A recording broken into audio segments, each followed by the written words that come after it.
Had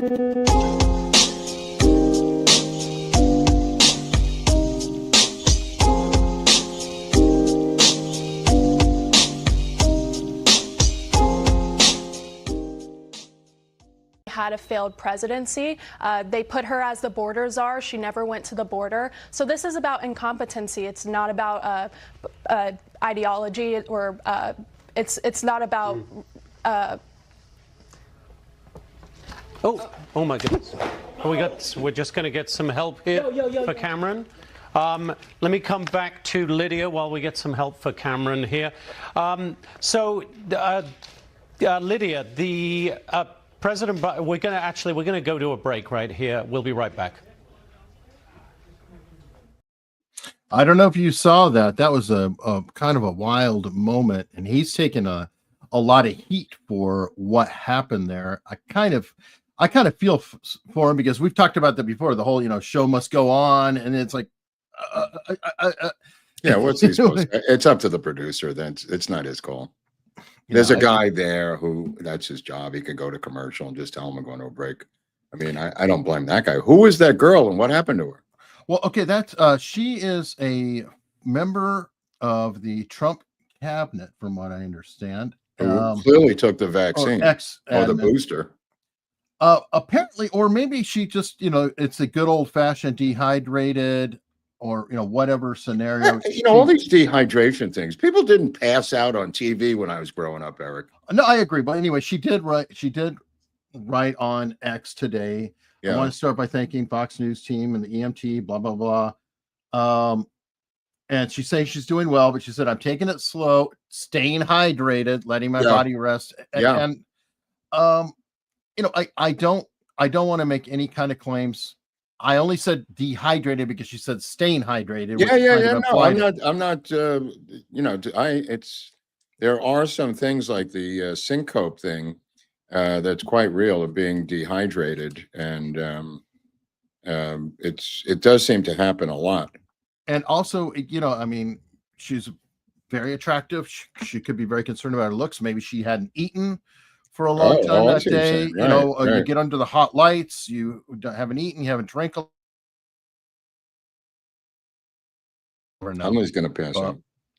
I did want to point everybody out that she is okay. She has come back. She is? Yeah, that was her ex account saying, "Whoa, wow, sorry for the scare last night." So, and she said she's fine. So that's a good news. Good news. See, Heather whatever said she fainted in her wedding dress. Heather did, or this woman did? In our chat, Heather whatever.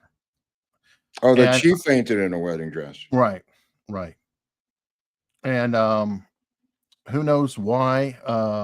That I've heard of that kind of thing before. I don't know if the red dress is tight, or if there's anything else, or maybe Heather was so excited about the day. A lot of good reasons. The main reason is dehydration. Mm-hmm.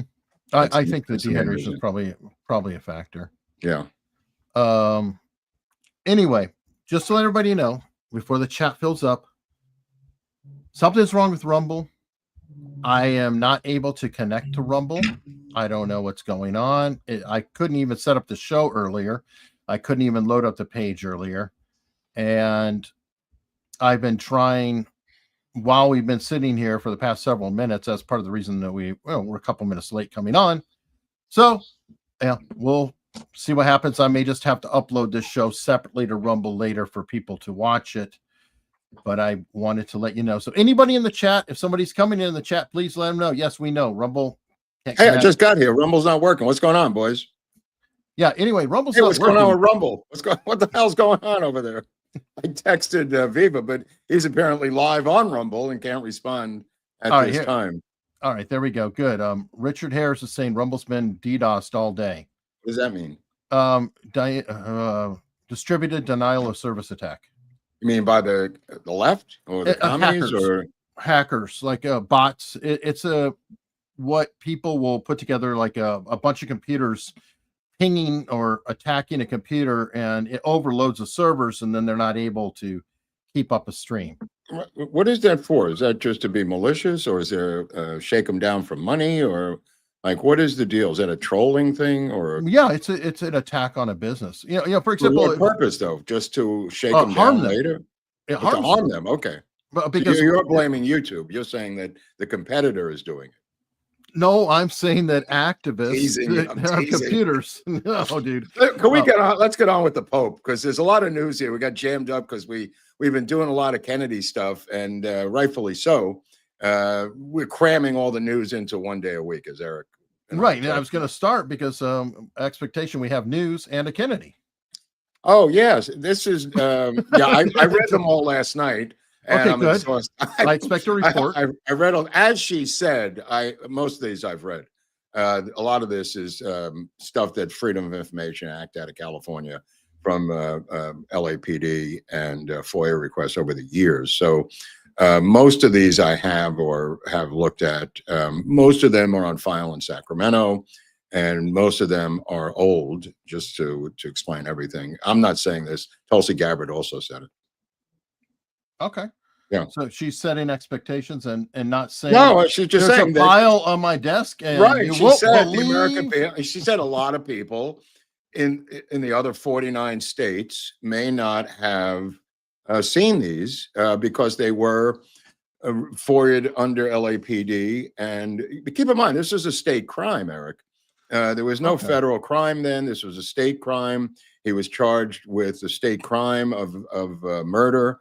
There was no law at that time. There's no Secret Service at that time. LBJ does it that night, and they said, you're going to have to get legislation. And he says, go fuck yourselves. I'm making it a law by executive order, which is essentially what LBJ did that night, ordering Secret Service to protect all the other candidates who were still out there, meaning McCarthy. Which is interesting. And that's one executive order that never got turned over by another president. That would take some balls, but keep in mind, RFK was the one who wanted to get rid of the FBI protection and the Secret Service protection of his brother and replace it, not with the FBI, which he didn't trust either, but with U.S. Marshals that he depended a lot upon. They used U.S. Marshals as their police, the Kennedys, more often than they didn't trust Hoover, and they didn't trust the Secret Service. So they used U.S. Marshals to arrest General Walker, for instance, in Oxford, Mississippi in 1962 during the riot at Ole Miss that people from the South will remember quite clearly when they tried to integrate the University of Mississippi. They used the U.S. Marshals for a lot of different things that nobody used before because they trusted them. And they didn't trust the FBI, and they certainly didn't trust the Secret Service. However, the point of the story is, once he died, LBJ took that legislation that RFK had written that was working its way through the House and then to the Senate about replacing the Secret Service. LBJ tore that up. You mentioned U.S. Marshals. That's a question that I have had forever, actually. Yeah. I feel like the U.S. Marshals could have been the original Secret Service. Yes. Oh, definitely. It would have made more sense. Absolutely. They already were doing that. They are a rogue, and we're seeing it again with Trump. They are a rogue element in the American policing empire. James Rowley, who was the head of the Secret Service, never left LBJ's side from November 22nd onward. And of course, we now know through Vince Palomar and others that the Secret Service was clearly involved in the assassination of JFK, and part of the cover-up, going around literally grabbing newsreel footage, and then the arrest and accommodations provided for Marina Oswald. All of that was done by the Secret Service, who almost down in Six Flags in Arlington, I think it was, almost got into a gun battle with the FBI over who was in charge of Marina Oswald and Oswald's mother. Amazing. Yeah, they literally took over without any authority except LBJ dictating to Rowley, this is what I want. Again, it was just the power of the presidency that did all of this stuff, Eric. Yeah. Well, I was just saying also that, to me, shouldn't even been the Secret Service to begin with. All the way back when Lincoln created it, U.S. Marshals existed, I believe, at the time, and boom, there you go. Could have expanded their. In reality, this was an FBI job all the way through. You know, because you had interstate stuff, you had a presidential assassination. You know what I mean? The Secret Service is not an investigative body. All they did was cockblock the FBI all the way around the board. Yeah, well, they are investigative for money. Yeah, yeah, but not murder. I mean, not internet. I mean, look what we learned from Hoover about Mexico City, Eric. I mean, where's the Secret Service in that mix? Nowhere to be seen. It's not their ballywick. True. It is a wild. Secret Service really has to be either torn down and rebuilt, or something has got to give with this. They seem to be a fish out of water that doesn't know whether it's either fish or fowl. They really don't. I mean, they're a protective service. In other words, we learned that what's it called? The CSU, or the assigned sniper unit for the president, was sent to guard. The one that they had was sent that day to guard Jill Biden in Pittsburgh in an indoor event. Don't forget that, people. No, that's true. All right. Let's shift stories. This is actually literally just breaking as we started the show, but we've got new information from DHS regarding this incident that we've been watching. I know this is sort of a static shot here of these few folks on the other side of this fence, but we want to fill you in on what has been happening in Newark, New Jersey. DHS says, quote, a group of protesters, including 2 members of Congress, stormed the gate and broke into the ICE detention facility. The members, Robert Menendez Jr. and Bonnie Watson Coleman, and multiple protesters are holed up in a guard shack area, the first security checkpoint. Now that's earlier on. What ultimately has happened is the mayor of Newark has been officially arrested by DHS for breaking into the facility, and then I'm seeing mixed reports that the representatives have also been arrested. I don't have that confirmed yet, but that's good. So we've been talking about this for a while. I'm happy to see that they're cracking down. These people are mouthing off. They're showing up and just acting like they can do whatever the hell they want, and they're getting silver handcuffs or bracelets. Well, this is not exactly what I was talking about. This, to me, they'll be out by this afternoon and raise money off of this for a number of months. This is Menendez's son, Robert Menendez, the senior father, who is maybe in there. He may be right in there inside. I don't think he's been sent up the river yet, so to speak. Oh, okay. He's going to end up either in Rahway or another place in New Jersey, I presume. This is the gold in the freezer guy, right?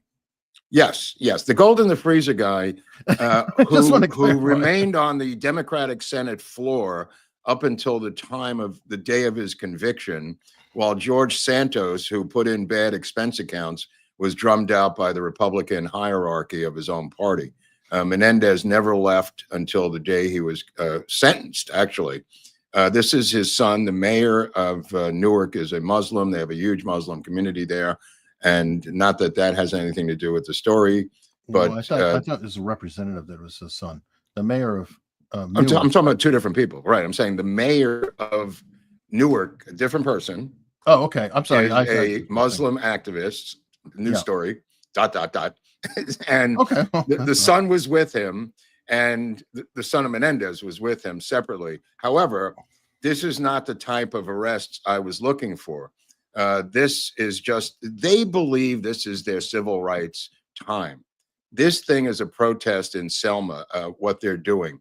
They will be released this afternoon and processed out on a misdemeanor trespassing. They will then have press conference after press conference after press conference, lambasting DHS for interfering with their First Amendment rights.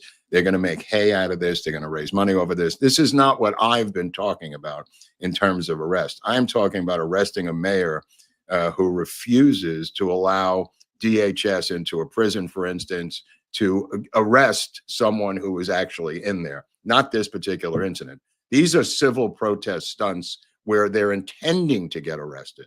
That's their goal. They're now going to use this to raise money for their own campaigns.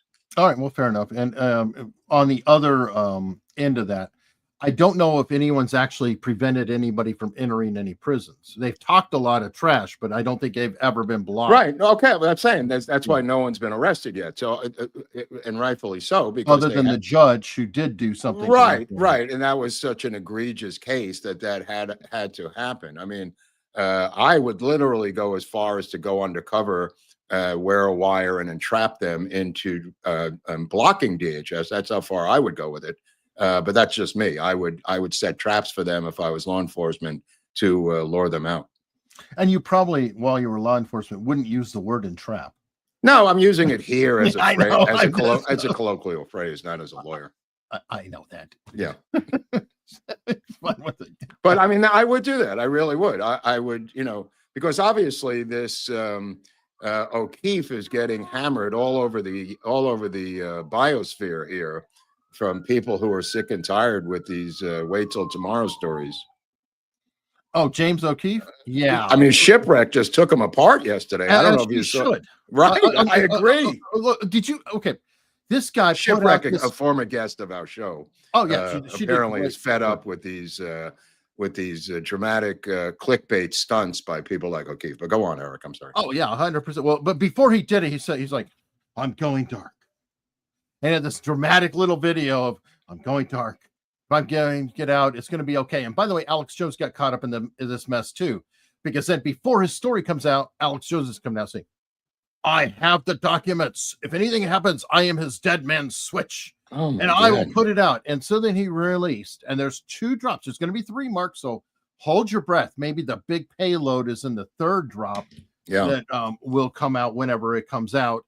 But the first one was one of Prince Andrew's friends and advisors, a crisis negotiating guy, whatever, in an offhanded meeting said he was pissed because he thought that Epstein and Prince Andrew were all in it. And Andrew did what everybody knows that he did or thinks that he did. So it's like, there's no news here. Then the second one was Pam Bondi. Oh, right. The biggest claim about Pam Bondi, and believe me, nobody's been more critical of Pam Bondi than us, and we probably will be again later today. But it was a matter of her saying in an offline recording that the stuff was going to be coming out soon. They had to go through it. And then she said the same thing in publicly. Now, right. She said the same exact thing. But his claim is that he forced her to say it publicly. Oh, for the love of God. That's so crazy. And I'm going, so what if she didn't say it publicly and she said it privately? All of us sometimes say things, one-on-one with somebody we don't plan. But she literally said the same thing 5 minutes later in a press conference on camera. I don't get the revelation. I agree. And even if she didn't say it on camera, she said, who cares? It wasn't. The point of the matter is she's stalling and everybody knows it now. When I was criticized for attacking her, they just kept saying, have patience. And now regular people are not having so much patience anymore. Clearly, I have very little patience for any of this crap. But there's normal people who have much more patience than I do. But we're almost through a half a year now, people. And there's been no arrests, no indictments, no perp walks, no grand juries, no subpoenas, no hearings, no nothing. At what point do you run out of patience? Because obviously I'm a glass half empty, very little patience guy. But I thought, and I could be wrong, that this administration would hit the ground running in this retribution justice scenario of going after the evildoers. And clearly that is literally the last thing on their list of things to do on a Post-it note somewhere on a bulletin board, because the amount of activity in this area has been so bereft and so untransparent, so opaque, so nothing, that what are we supposed to take away from this other than, have you seen Dan Bongino in a couple of months? Did you see Kash Patel before John Kennedy on the oh, that's coming up because I'm moving to that right now. Hold on. Okay. Here's a story for you. Go ahead. Widespread concern within the FBI that Kash Patel is just simply not taking the FBI director job as seriously as he should be. I spoke to more than 15 current and former FBI and Justice Department officials for this story. And among the things that I learned was that Patel's 8:30 a.m. intelligence briefing was reduced from 5 days a week to 2 days a week because he had trouble showing up on time. And when he does attend, I was told his briefers are finding it hard to hold his attention. Meanwhile, he's been traveling around the country on FBI jets, including to Las Vegas, where he has a home, and to Nashville, where his country singer girlfriend lives. And he's also been spotted at pro hockey games and ultimate fighting fights, hobnobbing with celebrities. There's widespread concern within the FBI that Kash Patel is just. Then you want that exchange. Well, hold on. Let me just. That was an MSNBC story. I don't give that any gravitas whatsoever. That's not what I was referring to. No. I got the other. I got the other. That was a smear attempt. But go ahead. Well, I don't know. I think there is a possibility, wherever it's from. Did Jeffrey Epstein hang himself, or did somebody kill him? Senator, I believe he hung himself in a cell in the Metropolitan Detention Center. Are you going to release all the information about that? Senator, we are working through that right now with the Department of Justice. When you think you'll have it done, Kash? I think in the near future, sir. Mm. Like before I die?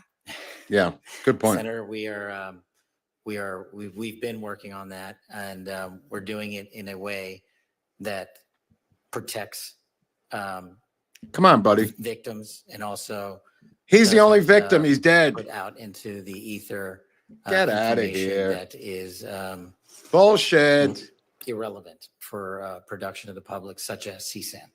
We'll judge if it's irrelevant, bro. Not you. Not you. Well, we'll be the judge of irrelevancy or not.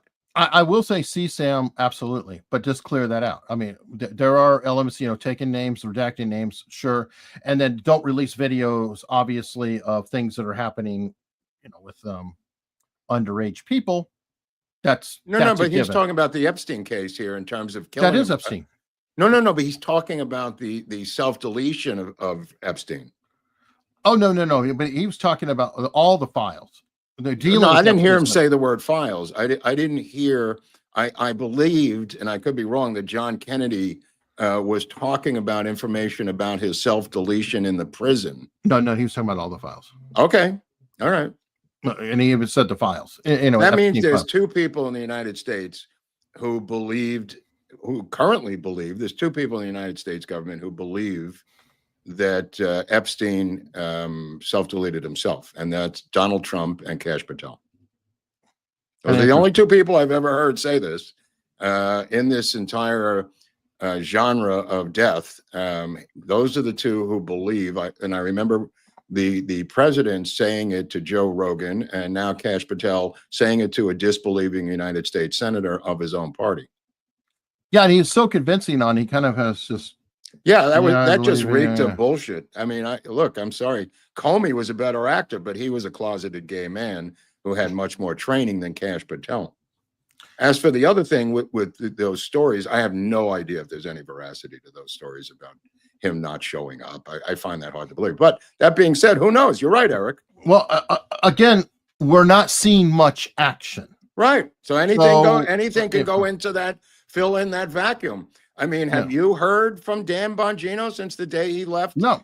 Okay. What am I supposed to take away from that? Other than a couple tweets saying, "Hey, what am I you gotta trust us, bro. Trust us, bro." What am I supposed to think? Trust us, bro. That's your mantra. It's the 2025 version. Trust me, bro. Is the 2025 version of "Don't Tread on Me." Okay. It'll hit you later when you drive home. I hope so. Right. It definitely went way by me. Go ahead, chat. Yeah, make me understand. All right. Well, we do have some stadies that are actually doing something here. We've got those protesters in Colombia, and yeah, I like what they did. Is kind of one of those factors that I'm like, wow, why didn't anybody do this before? Instead of letting them all go ahead. I'm sorry. Go ahead. Instead of letting them all run out like they typically would, they go rush in. They boxed them all in, and they said, "Okay, all you have to do is show student ID, and we'll let you go." Well, as Al Gonzalez knows, if he's watching, the NYPD has used this as a technique for many, many years. Why they didn't do it is probably because of the mayor and some interference at that level. But the technique that Eric is talking about is to seal people into a protest area, and then as they come out one by one, pick them off. And that technique has been used in New York. Well, that also, but to separate, because the whole problem is you have outside agitators that are mixing in with these students as well. They're not even students. Half of them are illegals. And Rubio himself is saying, we're reviewing the visa status. So we've got a twofer here. You've got the students who are a pain in the ass, granted, but at least separate the students from all these infiltrators and agitators and Soros funded. Well, just to answer that, just because you're a student doesn't give you the right to break the law because you're. I agree to that. Right. I that's not a blanket pardon. I mean, if you start smashing windows at a school you're a student of, does that take away the legal penalty? I don't, No, I'm not saying that it does, but I'm saying no, I know you're not. I'm just saying to filter out the agent provocateurs, right? As Chris Banks said, get them locked up hard. And then, students, you've got their ID, you've noted it. That's the thing. So they get out and you're like, okay, and then they get a letter the next day. By the way, you're expelled. By the way, you're gone. So they can be taken care of later. They'll be back the next day, whether they're suspended or not. The point of the matter is what I was referring to is the boxing in technique that NYPD can use and has used historically on protest. That's all I was talking about. This goes way back, of boxing in protesters and then picking them off, and handcuffing them. And hey, thank God you're here, because I can't explain this any further to Eric. Maybe you can now.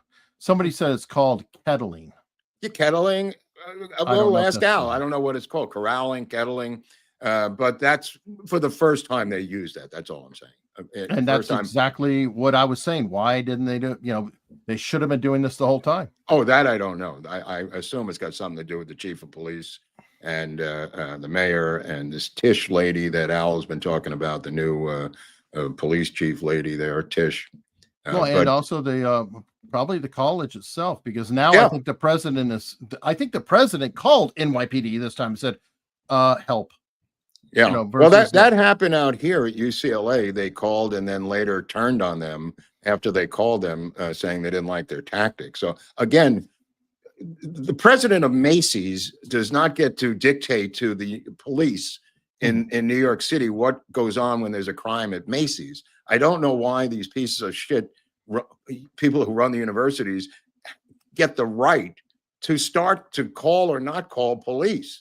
You know what I mean? What is it? A separate country? Is it like the Vatican? Well, they have it is a weird. What is it? Oh, by the way, Al is confirming kettling. It's an old Roman army tactic. Okay, there you go. What is it?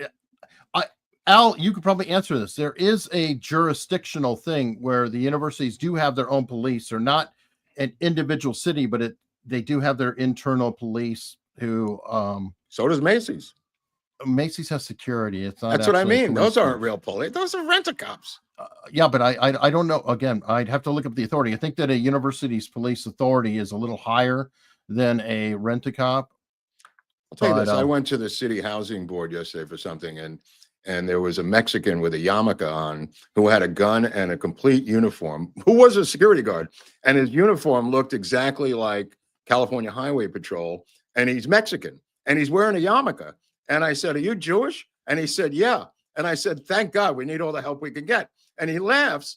And I was dealing with something there, and I came out, and he's sitting there reading the Torah. And I'm going like, this is the strangest scene I've seen in months. This Mexican Jew studying the Torah, maybe for an exam to move up the ladder or something. I don't know. But he was armed, and had, he told me he was a licensed security guard for this particular government agency, but not. It looked like a California Highway Patrol uniform, Sheriff's Department uniform, in every single bit of it, Eric. Question on that. I'm only asking because Joe Neerman, Good Logic, is a conservative, observant, orthodox, I guess is what you call it. Mm-hmm. And he said he wears like NYPD ball cap. Yeah, you can. So I'm wondering why the security guy would wear a yarmulke and not just a ball cap, which would kind of be a little more subtle. Idea. Look, I just said, happy to have you, bro. And he said, "Are you Jewish?" I said, "Yeah." But I mean, the oddity of him not wearing it, yeah, I found that to be maybe that's his badge of honor. I mean, good for him, but yeah, good for him. Okay, we've got people commenting back. University police are licensed and registered cops. Their area where they can enforce stuff is only on campus, so it is like a jurisdiction thing. So anyway, I don't know. I think it depends on the school and whatever else. Yeah, I think it varies, and I think the NYPD has jurisdiction over 119th Street and Columbia University in terms of crime. All right. Well, I'm going to get some of these in while we're going. SH with $5. Thank you much. Who was the worst president, Jimmy Carter or Joe Biden? Is that a trick question or what's it? I don't know. That is kind of like one of those things. Well, how about the $30 million last payout book deal for him and his wife? Because as Mark Halpern pointed out, there is no more money coming in. As we pointed out over 2 months ago on the show, that there's no revenue stream for the crime family. And Halpern was talking about, we talked about it a number of months ago, but the reality of it is they have no business model. As people pointed out in hearings against the Biden crime family, there's no there. They don't own a housing company. They don't own hotels. They don't have a business to actually. What is the business of the Biden family other than selling influence? I mean, it's the most slam dunk case that you could ever put together for corruption, and I'm surprised or not surprised that they haven't gone after them. Greg Kelly is screaming at the top of his lungs, bringing up the Her report again last night, reading it out loud, and now attempting to get the audio tapes. This is now a battle to the death, whether the Justice Department, Eric, will release the tapes of her interviewing Joe Biden, because some of the transcript that Greg read last night was so rambling and so crazy about a man's penis catching on fire. Dude, it's the craziest, complete non sequiturs. It's in the report. It's actually in the report. And nobody knows what he's talking about. So the audio would be very entertaining. I'll just put it that way. You and I were talking about on the phone, I think yesterday or whatever. I think it was yesterday, but I thought of something else. Obviously, Jill Biden is writing the tell-all. Yeah. And that is worth supposedly $30 million. And when we were talking, I realized he does have one move left. And it's just good old-fashioned blackmail. Because all of his corrupt dealings to not had be in the book. Everybody else, they all have turned their backs on him. He can burn every damn bridge, and that may be worth more than $30 billion. Because $30 million. $30 million. Yeah, but nevertheless, all the Pelosi's, whatever shenanigans have gone on between him and every other politician. That would be rather dicey. I mean, how do you hand over that money to stay out of the book? What you do is tell me the physics of that one. It was Halpern. He already talked about it. Biden sets up some sort of a Biden charity, like a Haitian charity. Yeah. And you donate charity or think library. Tank. Set up a think tank, and then they all could donate money into the think tank. All right, I wouldn't through put their it past donors. them. It wouldn't even be them directly. You could wash it. So I never thought about that, but really, the fact that he is so dirty, there's two sides of the dirty equation. No revenue stream. No revenue stream, and he happens to have one thing going for him: protection. So if you're going to be a blackmailer, you need to be safe, and he does have a lot of protection. Blackmail would be a new area of their crime family, so this would be an expansion of their regular crimes. Yeah. But nevertheless, 30 million is a buyout, a payout, going away present, and also can be construed as a shut the fuck up payment. If you want to look at it another direction, it could be here's 30 million, shut up and go away. Nobody's going to buy. And maybe that is. Well, that's the way I took it. That was my original take on it. That this is your shut up money and go away. There's not going to be any revelations. It's going to be an anti-Trump Jeremiah, statements of anti-Trump stuff by his wife. It's her book, so I could see her throwing Kamala under the bus. She hates her. Okay, but who wants to read this? I mean, who's going to buy this? I didn't say anybody wanted to read it. I'm just saying that there will be a couple things. It's meaningless because the real thing is the money itself. That they're never going to recoup that money. They're never going to recoup that. No one wants to read the book of some loser's wife. Give me a break. especially way after they're retired, you know. I agree. Yeah. I agree. All right. We were talking about Bondi earlier, and we have like a multi-flow situation here. You have the current Attorney General, who is a by default Fox correspondent. Now it looks like we may have a Fox correspondent, not only Hegseth, but Judge Jeanine. Judge Jeanine. Your thoughts on Judge Jeanine becoming it's so crazy. It's so crazy that I said jokingly, Gutfeld's going to be the next press secretary, and the nitwits who watch Fox in the Twitter feed said, "Great, I love that idea." You know, it was a joke about there won't be anybody left at Fox once Trump is done, and then I made a joke. Maybe that's Trump's strategy of getting even with Fox, is to drain their talent pool. Again, another joke. But I mean, she's 73 years old. She hasn't been in office in over 20 years. She ran the DA's office, not in New York, but out of Westchester County, where there was no crime. The idea that this woman is going to go into this sniper's nest in Washington, D.C. and clean up the prosecutor's office is preposterous. It's absolutely preposterous. And if you want people to go in there and do this type of work, you got to hire a real person. I know he's reluctant to do that. He'd rather have figureheads. And I get the idea of the figureheads. But let me tell you what happens to these commercial TV figureheads. It's savagely easy to pick their bones clean by veteran people within these agencies. You think this is funny, Trump, that you put these people in charge of these mega agencies and you're making a statement saying, this is how much respect I have for this particular agency. I'm putting a guy from TV in charge of it. Okay, great. When they get their bones picked, which they're getting their bones picked now. Hegseth's struggling right now. Every one of them has struggled so far because they're not experienced. It's a two-way street, Eric. It's a two-way street. If you're going to pick somebody who you intentionally do not want to be part of that system, you can only expect that they're going to be savaged by that system and not know what's coming next against them. Do you think Jeanine Pirro at the age of 74 is going to be able to deal with these savages? It's not only her age, she hasn't practiced law in 20-something years. As I said, not practicing law. She hasn't been in office, an elected office, in an office of power. Exactly. Yeah. She's been a TV host. And again, he may find this to be funny, but the fact that he gave up on Ed Martin, who, like the rabbi we had on the show, was one of two lawyers who pro bonoed and defended the J6ers when nobody would touch them with a 10-foot pole. Ed Martin deserved that job. Trump threw him under the bus like he did Matt Gaetz, and we ended up with Pam Bondi.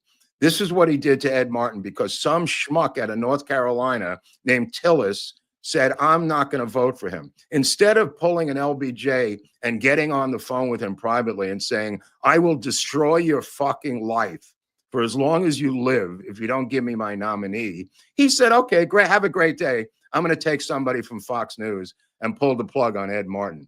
I mean, it is the most gutless move I've ever seen by a president in years, in fucking years, Eric. He did this to a number of people. What happened to the Surgeon General? I was going to. What happened to that Surgeon General? What did she do, the first one that he picked? Well, or that Susie Wiles picked. I take that back. Well, I don't know. I mean, she was Loomered. And then we've got the next one being Loomered. And I know you know, that's your girlfriend. You love Laura Loomer. She's the best, just most wonderful journalist in the world. But I've bitched about her before. She is erratic as hell. I disagree. I completely disagree with you. I think she's an American hero, but you've got well, I think she's okay. I think that she is erratic. She takes things personally. She has some things in her past. She's a woman. Well, okay, Milo Yiannopoulos tying with her congressional. Anyway, there's no a lot idea of what things. you're talking about. No idea what you're talking about. Well, it's like Candace Owens. Okay, there is a history there, and you just aren't aware of it. Keep digging. I'm not. I can only go by the day by day stuff. I have a history of being a drug addict and a thief, but I'm not doing that anymore. All right. Well, I mean, I stole cars, so I mean, I went to jail. So I mean, it's not my current image and my current lifestyle. But I mean, Laura Loomer, for better or for worse, seems to be the only one holding this administration's feet to the flames about these appointments. Now, this feud seems to have nothing to do with Laura Loomer. It seems to have, at least the story I'm reading, about Nicole Shanahan breaking up with RFK Jr. in some sort of breakage here of MAGA, Eric, right? Well, there's more to it. I mean, there's that. There's Laura Loomer, because I mean, you have Laura Loomer who spiked the first candidate. Laura Loomer is spiking this candidate too. So All right, well, she's in the celebrate mix. Laura No, Loomer I got for it. I one got second. it. Go ahead.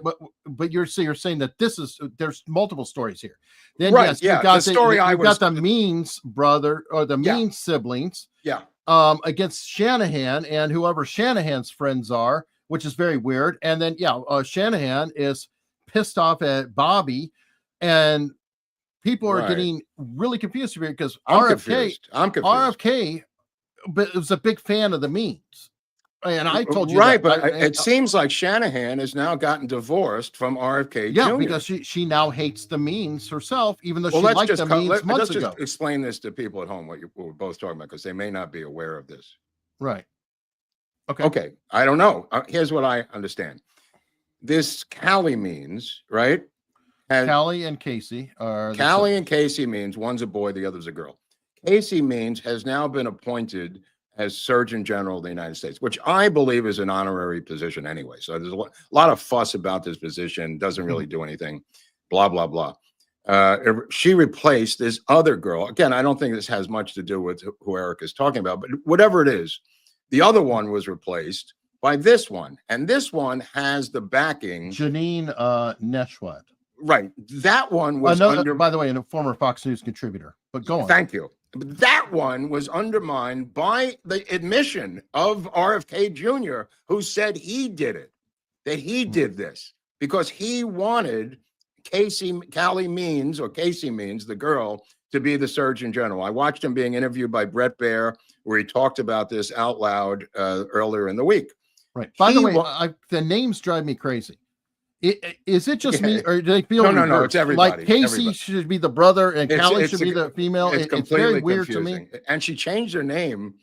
That's her middle name. I know. She changed her name from her middle name to make it even more confusing. However, the story that's important to me, again, is the breaking up of the vice presidential candidate with the presidential candidate, Nicole Shanahan from RFK Jr., who she publicly called a liar. And she is now an employee of Glenn Beck. She is now working as a Blaze Yeah, you didn't know all this. I don't know she's an actual employee. Yes, she's working as a Blaze contributor. She's now claiming to be a journalist. Not that she needs the money. She was married to the founder of Google. Yeah, she's a billionaire. Again, it's not about money. I'm not saying it is. Okay, well, I'm just saying. Yes, I don't know what her employment contract is. She's got a show, Back to the People. Okay. They bought her let me just finish this thread, because she is now undermining RFK Jr. This is the news story that I was referring to when I started this. This is a bigger story to me. The vice presidential candidate, Nicole Shanahan, who funded RFK's run by the money of her divorced husband. I think it was Bryn Eric, who founded one of the founders. Brin, I think. Sergey Brin, who she got like a $2 billion settlement from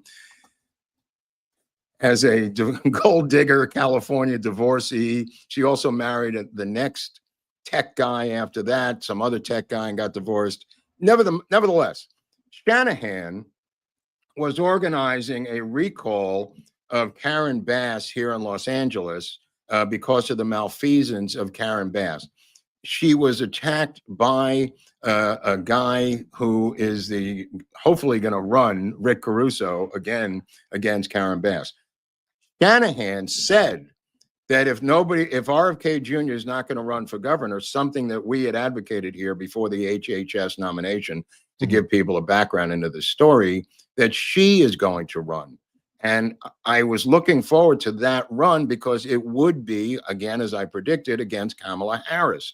And I would like to see that. And I believe possibly that this distancing from RFK Jr. is for her to distance herself from the Trump administration to possibly run as governor against Kamala Harris in the state of California.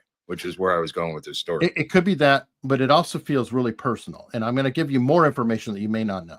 I don't know anything. Go ahead. Okay. So Sergey Brin is her ex, right? Co-founder of Google, Stanford, CIA. There's a ton of stuff about CIA and Google. Okay. Sergey Brin's first wife was Anne Wojcicki, who is the sister to the former head of YouTube, Susan Wojcicki. Right. Anne Wojcicki had her own company. The company is called 23andMe. Now, if you listen to that interview, I sent you that phoner with Glenn Beck, when she was talking about her concerns about the means being tied in with the biometrics people. Yeah. Well, there is no bigger biometrics company than 23andMe, which reads DNA. Right. Which is the other wife. No, I'm saying it's the other wife to her ex. And I kind of feel like there's some personal things that are going in. It could very well be. The means and 23andMe just went under, and all of that information is potentially getting sold out.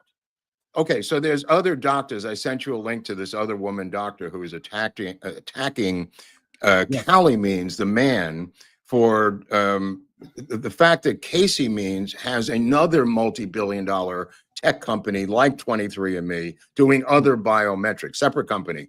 And they apparently have this. There's a lot under the surface here that none of us know anything about, involving these various tech companies. Let me just be as generic as that. It seems like these two groups are on various sides of various tech companies. And anyone who received the Surgeon General's position could use that to help them. Yes. Right. Okay. That's kind of my takeaway. But then you also have the CIA connections all over the place. Like Amaryllis Fox thrown in there. Yeah. No, I'm just saying, and all swirling around RFK. Yeah. I take that as part of the operation, and Stanford definitely for sure is a nerve center of CIA operations. But and DARPA.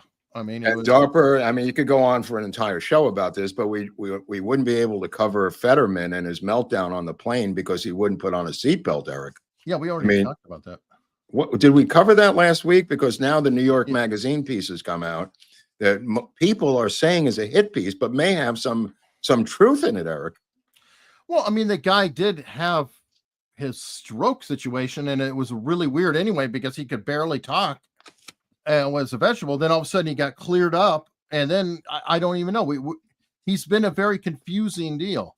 Yeah.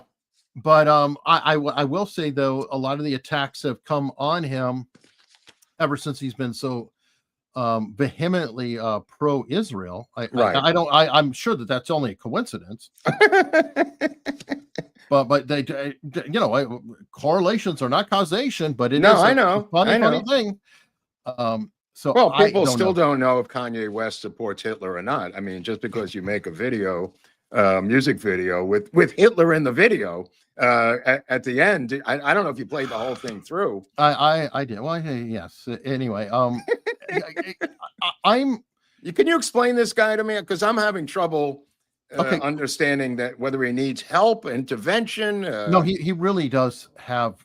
I believe he has revealed himself that he has bipolar disorder and problems. Okay, that he is under different care from different doctors. I'm not a doctor. I'm not making claims. These are things that he has said.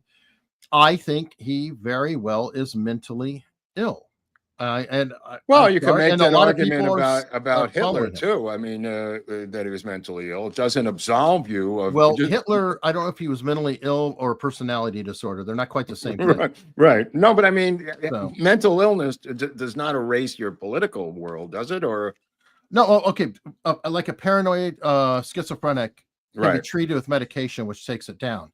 You can't give a psychopath medication and make him not a psychopath. Right. So that's what I'm saying. The difference is, like, I think that Hitler. I'm not a doctor, but I think that. Right, but I'm saying maybe Kanye West happens to be pro Third Reich and anti-Semitic, despite his mental condition. It could be he could be all the above. But I'm just saying that you've got a person who is mentally ill, leading a bunch of other people, and yes, he's affected by people around him. I mean, he's been hanging out with Sneeko, who is an online, I think his name's Sneeko, who I don't know if he is a Muslim type or whatever, but very, very anti-Jewish. Nick Fuentes was hanging out with them. Nick Fuentes, sorry, guys. He's pretty much an anti-Semite. When you say Jews every other word, and you're talking about Portnoy, you're saying, hey, Portnoy, hey, Jew. You're not saying, we're just talking about Zionism here. What'd you make of that David Portnoy thing? I feel like David Portnoy was trying to do the right thing, and a opportunistic scumbag student is trying to turn it into a fund like the other fund with the woman using the N-word to raise a ton of money. I feel like, remember, even Ben Stiller is backing David Portnoy now. You talk about strange. He should. I have no problem with Portnoy on it. I'm saying the Portnoy guy got suckered. Yeah. In this situation, this kid Khan, he cries and cries and cries to Portnoy, and Portnoy's like, oh, you know what? Let's make this a learning experience. I'm going to take you to Auschwitz. Well, I don't know if he was going to take him. I think he was sending him. Was he going to go too? He's going to fund him to go to Auschwitz. I'd like to go. I wish he'd send me. I'll do a live remote. If you hear this, send me to Poland. I'd like to go see Auschwitz. I've only been to Dachau, and I legitimately have not been to Auschwitz. I would go in a second. Okay, fair enough. Anyway, he offered to do that as a learning lesson, and then the guy's like, no. And he pulled it off, and then he puts together a fund saying, protect me from Dave Portnoy. He's using the exact template of the female who said the N-word to put together the thing, protect my family, who raised more money than Carmelo Anthony for calling the kid an N-word. There is a pattern here of a grift. Okay. And I feel like Portnoy kind of got suckered a little bit into it. I don't know if that was the kid's original plan. I mean, maybe he's just. No, I think he went home and his parents were that's what it looks like. Than he is. Right. Doesn't matter. He has a whole pattern of behavior, though. That kid was damn near pimping women, throwing stuff on homeless people. Right. There's some Instagram stuff. He may not be that bright, but he's a shit. Right, but it may be that he also does media stuff, because he did do some other things, right? Like pouring water on top of homeless people, right? Which is funny. Yeah, he's like right. Good incredibly, point. Just a juvenile piece of shit. Now, what about Fat Pope, Skinny Pope? We have kind of Fat Pope, Super Fat Pope. It's like Fat Pope. I don't know. I don't know. This Pope is going to be a big question mark. I know that people have come out immediately saying that, oh my God, he is the one side or the other. He's done stuff that pisses off both sides, which is an interesting spot. Like immigration, he's horrible. He is horrible on immigration. Well, why would a pope have a foreign policy? Well, the present one did. Previous one did too. Francis did as well. I mean, whatever. This pope is interesting though. Like, did you know he's a Republican? And we've heard. I know that Tillis. I know that Tillis is Republican. Well, that's where I was going. That's where I was going with it. Good point. Good point. I think that Pope Leo, as we'll call him, is a never Trumper. Oh, without a doubt. Without a doubt. So he's an interesting case. Look, they've had a lot of interesting cases. I mean, these popes, when you look at Pope Benedict XVI, aka Joseph Ratzinger, he was Hitler Youth. I mean, they've had popes like, you go to Pope Pius XII, Eugenio Pacelli, I think his name was, in 1939 to 1958. That was Hitler's pope, who helped navigate and allow Hitler to drag Jews. Well, later that, but I'm saying the execution of Jews even from Rome, removing them right under his nose, right around the Vatican, and taking them to their death without saying anything. I mean, AKA Hitler's Pope. The point of the matter is, they've had a lot of problematic popes, in the past. Agree. Yeah. I just, looking at this Pope, I just want to be honest with what I've seen so far, which I don't know. Immigration, he's awful. On woke stuff, he's pretty good. He's anti-trans, kind of gets back more into the conservative side of it. He's not as accepting. So I don't know, he's a mixed bag. He pisses off the left because of the anti-woke. He pisses off, MAGA because of immigration. Who knows where he's going to fall when he's actually in position? I'm just saying, I don't think popes should have foreign policies. Call me old school, but if they just focus on Catholicism, that might be the best thing they could do, which they don't. It's the last thing they seem to want to do. Now, this guy, I'm calling him the Dick Cheney of popes, because he was tasked with rounding up all the bishops and creating the whatever the thing of bishops is called, the cabinet of bishops. And like Dick Cheney, these bishops, when they voted, he was the guy that made them a bishop. And I can only say, watch Conclave, my friends, the movie, because this cat is the Dick Cheney of popes. They voted for the guy who put them into the goddamn thing. Not surprising, a brilliant strategy. And he's probably like Stanley Tucci in the movie going, no. Whatever you do, don't vote for me for Pope. I don't even want to be the Pope. If elected, I will not. Wait, you're saying I'm the Pope? Okay, I'm in. I guess it's too late. Yeah, it's too late now. So it's fat Pope, bloated Pope is where I'm going with this. But you mentioned trans. The Supreme Court ruling about trans in the military, Eric. What do you make of that? Good. I mean, it shouldn't even involve that. It is such an obvious ruling. I do worry about, I saw your tweet that you're worried about violence from one of them, which because there has been more than one. Well, okay, one or more, any case, it's going to be bad.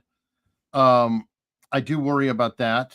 To explain what Eric is referring to, I believe that there's a lot of mental illness in that aggressive male, female to male conversion, as we've seen with shooters. And I'm expecting there to be a military trans mass shooter in the next month or two that's going to not be happy about being removed from the military. Let me put it that way. This may be a couple of times. It may be on a base, maybe not on a base, but I think the bases have to be on high alert for this. I do too, and I think we had Hassan, the Muslim. Remember? Well, and I was going to say, Fort Hood. Yeah, Fort Hood. I'm sorry. Yeah. This seems like a Fort Hood. I'm very concerned that kind of thing can happen. Yeah, this seems like a Fort Hood waiting to happen. That's all I'm saying. Stephen Lewis, I think you're very confused, or you didn't realize something. Yeah, trans is a destruction of government property. Anybody who's taking a kind of medication is non-deployable. Right. So if somebody can't be flat-footed and in the military, I think that saying they can't be trans, it's not a hardship. What about if you have asthma? You can't. If you have asthma, you can't be in. There's a lot of conditions. Colorblind, you can't be in. I'm just worried about them being disgruntled, being kicked out, and then turning on the military itself and act. I don't think that's a strange theory to hold. No, I just hope you're wrong. I just hope that the military is not caught flat-footed, Eric. I mean, every one of these should be kept an eye on, and I'm sure they know every single one of them. They're all in their files, and that I'm telling you right now, they better be hyper vigilant on every single one of these cases. I agree with you. And by the way, when you're speaking of the violence, you do know that the police lieutenant who apparently leaked the information about the Covenant shooter has been indicted now. It's unending with this police force. What the hell is their obsession with this manifesto by this one trans psycho? And I think it's coming out of that hospital in Nashville. I think they made their bones doing a massive amount of operations down there at the hospital that what's his name figures in his movie, the Daily Wire guy. Matt Walsh.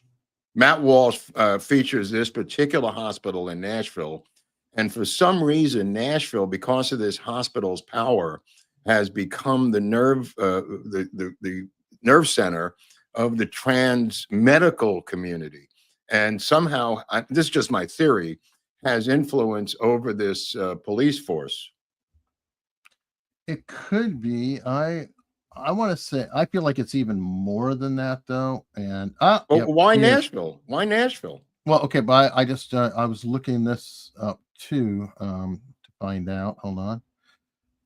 yes, hospital probably is involved, but then here's the mayor of Nashville. And Freddie O'Connell is definitely Democrat. I don't know his politics. I don't live in Nashville, but I've heard of things getting very bad in Nashville. And if this mayor is hyper extreme woke, he could be involved pushing this down too. Vanderbilt University Hospital. Yes, Vanderbilt. Yeah. Sorry. But anyway, I have a feeling that the actual government there too, because a mayor could put the pressure down on the police and you want them arrested and thrown out. Absolutely. I don't know for sure, but I think. How did this guy become mayor? I don't understand. What is in the drinking water down there? Nashville. Isn't this where Ben Shapiro moved to? Yeah, he did.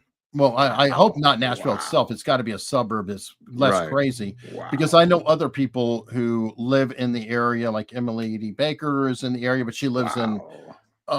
There's some suburbs outside of Nashville that are still, very conservative. Tennessee is a overall conservative place, but Nashville, as Salty Vet here is saying, is an artsy place like Austin. Oh, there you probably go. A really good parallel. Austin and Nashville, both lefty as hell. And I think Memphis is getting really bad in Tennessee too. Tennessee's falling apart in the bigger cities. But well, Robert's going home to Chattanooga, so we'll get a closer report once big running chief Barnes gets home to Chattanooga and his people. Yeah, he's currently working on moving, I think, in the summer. I think he's already packing up and whatnot because he was complaining about microphones and things not where they're supposed to be and because of things being packed. So he's in a transitory state right now. Speaking of transitory states, I've got a couple things here. We want to have some fun because so much news is depressing. Let's talk about our Hilaria from Boston, Massachusetts. It's a very strange medical condition, Eric. Maybe you can explain it to me. I find I depend on you for advanced knowledge. I called it splazechia, like dyslexia, splexia, some sort of Spanish dyslexia where she can't control it, almost like a Tourette's, but instead of cursing, it comes out in Spanish. Oh, I get it. Wait, so you're saying it's like Spanglish? Yes. Only she doesn't know the other language. Yes. And just randomly spits it out. Okay. Yeah, I don't know what medical condition she could be referring to other than a type of Tourette's where instead of foul language, it comes out in Spanish. Perhaps, but it's not even the language. It's just the accent, right? Because occasionally she's actually using the words. Okay, first of all the nannies in the house are Spanish. So they're speaking Spanish 24/7. So you've got, and the kids are learning Spanish as things will have it because of the nannies. So she talks in Spanglish to fit in, which is just I'm not saying she's even using Spanish words. She's using the accent, I think, subconsciously to not get out mommied by these high-paid Spanish nannies. That's the only takeaway I can make out of it because it makes no sense to a logical person. Okay, well, you know what? There's some footage. Apparently, this is in her new book, right? Yeah. And here is some footage of her walking around New York casually, as one does. And, this is how, you walk around and you hold a book, right? When you are walking and carrying a book, this is how you carry it, right, Mark? This is pure comedy. She's standing. Yeah. What is she doing? She's just walking around New York holding her book. Her own book? Yeah, that's her book. With a cover sticking out like that? Yeah. No paparazzi. Oh, who called those paparazzi? What's going on? Oh my God. She is a piece of work. Well, my only theory is, this is my theory, that he's going to die eventually. And he's going to leave. Right. We all do. But he's going to die faster than her. A lot faster. Probably. And unfortunately for her, she's going to be left with these 22 children that he has left her with. And there's not going to be a revenue stream large enough to take care of these 8 children, I think it's 8, that he has created with her, or she has taken his semen and somehow given to another woman to create with him. But nevertheless, I think this is part of her plan to survive as a single mom once Alec leaves this earth, because she will be tasked with these 8 children's college education, feeding them, housing them, everything else without him. I don't know what he's got in terms of a nest egg for them. A lot less than he did. It's a lot less than he did, and he's not going to be working a lot more than he did. Put it that way. No, I mean he's I mean, out as there as working. this goes on, he's going to work less and less every single year. Yeah. Yeah. So it will be interesting to see. I don't know how it's gonna shake out. I do know he's not a poor guy, or he was not a poor guy, but I think he's having to sell off properties and things. Yeah, He did get overextended. Well, if you've got 8 children and there's no more movie work, I mean, you do obviously, you have residuals on the films that you worked on, which is substantial, but nevertheless, I mean, that's not, you know, signing on for a $5 million or $10 million, $50 million picture. I mean, those days are long gone now. I mean, he even admits on the reality show out loud that he'll take any offer anywhere, anytime to do anything and any. No, I had to give up. Okay. But I mean, look, I didn't give up on, well, I almost gave up on White Lotus. I use it now to fall asleep. White Lotus is now my falling asleep show. And I lasted 10 minutes last night before I was out because the Gemstones are done. And I sadly watched the last of the Gemstones last night. And it's sad. It's like losing a family member when you're locked into a series like The Sopranos. I mean, it's, you know, you get emotionally tied into these people. And now the Gemstones are gone, and it's a dark day in you know, series family life. That's kind of sad. And I've already burned through Love on the Spectrum for the season. So I'm done with the autism community, which is apparently the biggest hit show. But I do have a couple of movies to recommend. One is a thing called Sing Street, directed by a guy named John Carney. This is one of the best music movies I've seen since Joy Division and The Commitments in that realm. I forget the name of the Joy Division movie, but the Commitments was another great one about forming a band when you're in high school, Eric. And it's a true story of John Carney, who actually is a pretty damn good director now of indie films. He's Irish. It's an Irish film. It's set in the 80s, and there's a lot of different musical influences in it that you would like.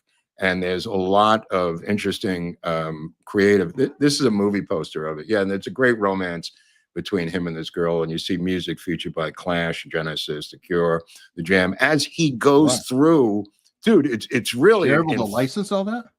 Oh yeah, he goes through musical phases, and he takes on as he's growing up. This is music that he in real time is happening in the 80s, and he as a kid, you know, forming different bands, literally becomes like these different bands. And now he's got, for many years, a fantastic Irish band called The Nerves, which is his real band, that's got multiple albums out and is a fantastic Irish rock band. Okay, so that's how he's able to get it. Yeah.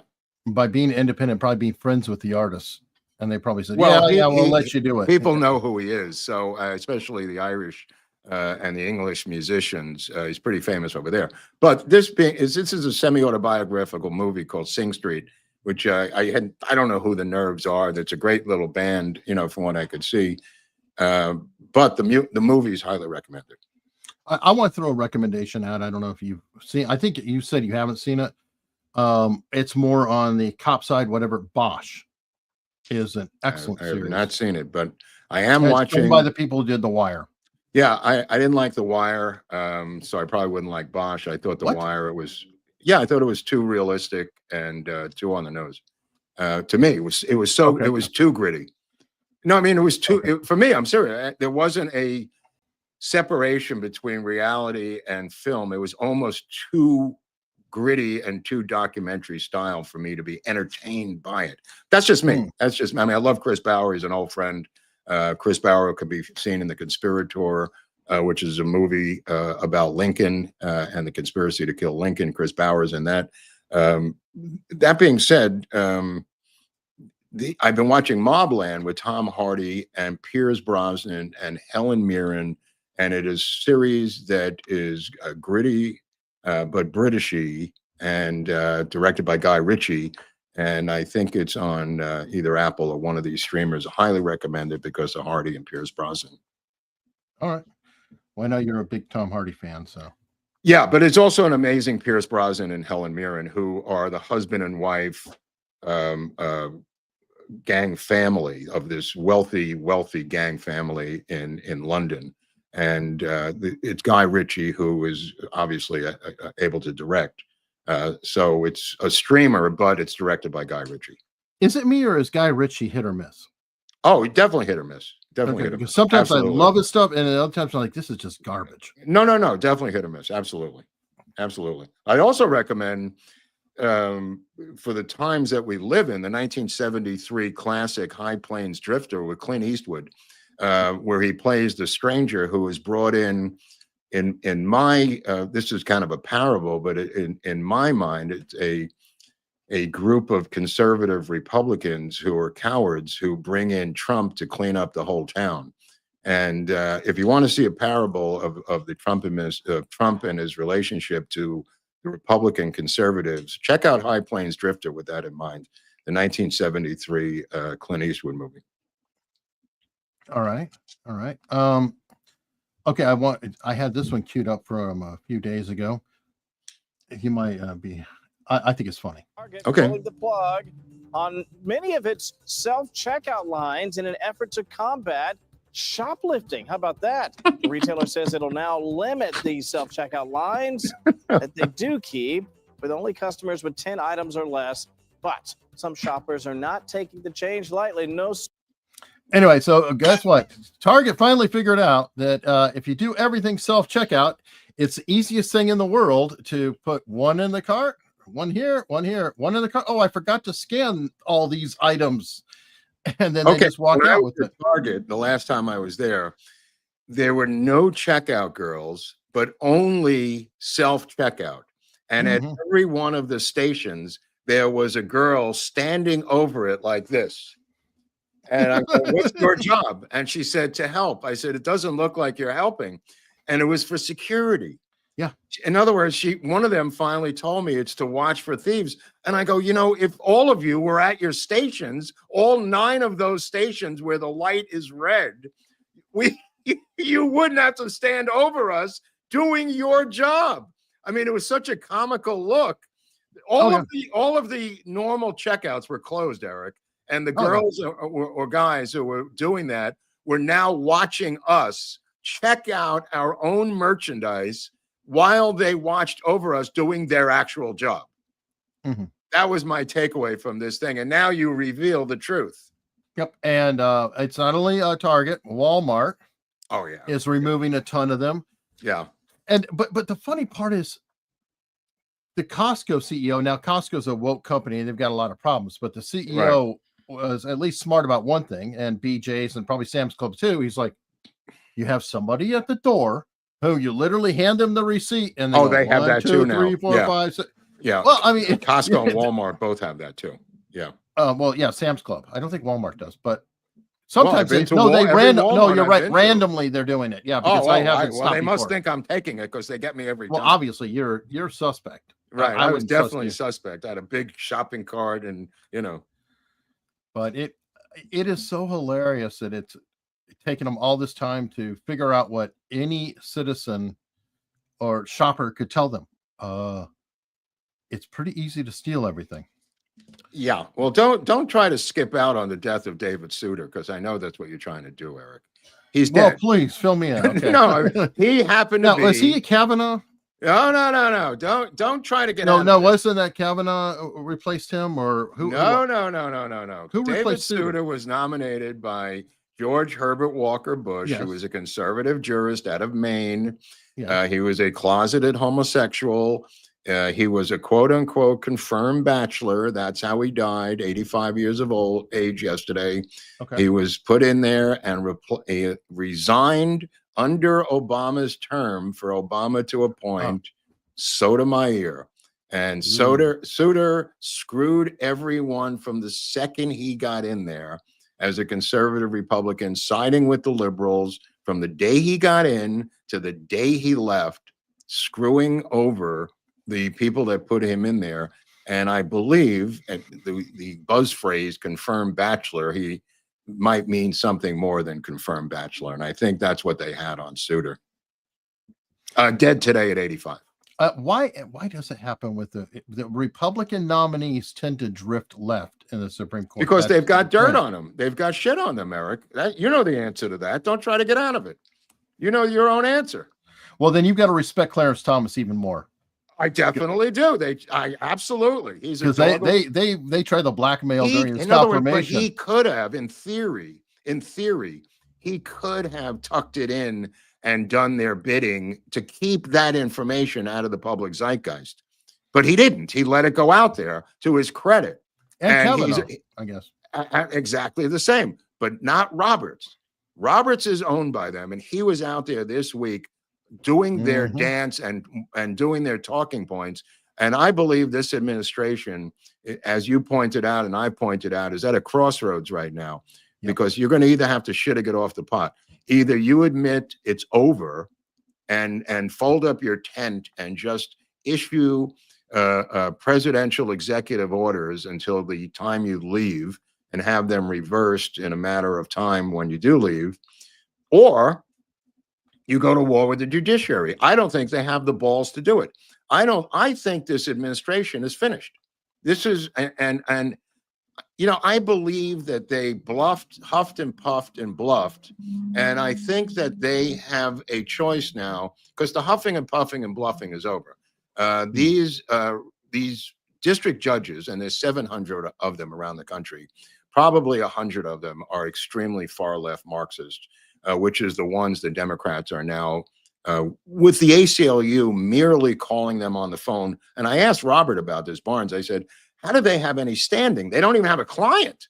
You know what I mean? The ACLU is merely phoning in a complaint to a district judge that they know, who now issues a ban on fill in the blank of foreign policy or domestic policy of the President of the United States. Okay, that's where we are. There's about 100 of these so far, 200 maybe. What does the administration do? What can they do? Or are they finished? That's the conversation in my mind right now, politically. Where do you go with this? They're already saying you violated all the laws. You're deporting people without due process. They bluffed, huffed, and puffed. And now what do you do to call this bluff on the other side? Or are you done? Are you now going to admit that they have outsmarted you, outlegaled you, outlawed you, and just fold up your tent and try to do the best you can for economic policy, which is what I seem to think they're focusing on now. They're just going to focus, in my humble opinion, on taxes, tariffs, and financial matters for their friends and cronies.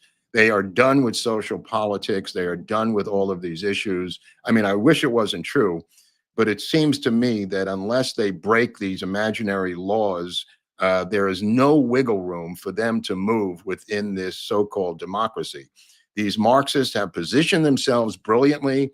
They've gotten approved by guys like Tillis and McConnell and Lindsey Graham. They've installed these Marxist judges. They now rubber stamp them. And now these judges are being called on the phone and have to do the bidding of the people who put them in power. Okay, what do you do about it? Do you adhere to them? The Supreme Court, the head of the Supreme Court, the Chief Justice, just came out and said, literally, I'm at war with you, sir. I am not going to abide by you criticizing judges, criticizing we are above the law, was the message I heard from John. I got the clip right here. Go ahead. I'm sorry. Go ahead. In our Constitution, judges and the judiciary is a co-equal branch of government, separate from the others, with the authority to interpret the Constitution as law and strike down, obviously, acts of Congress or acts of the president. And that innovation doesn't work if it's not, the judiciary is not independent.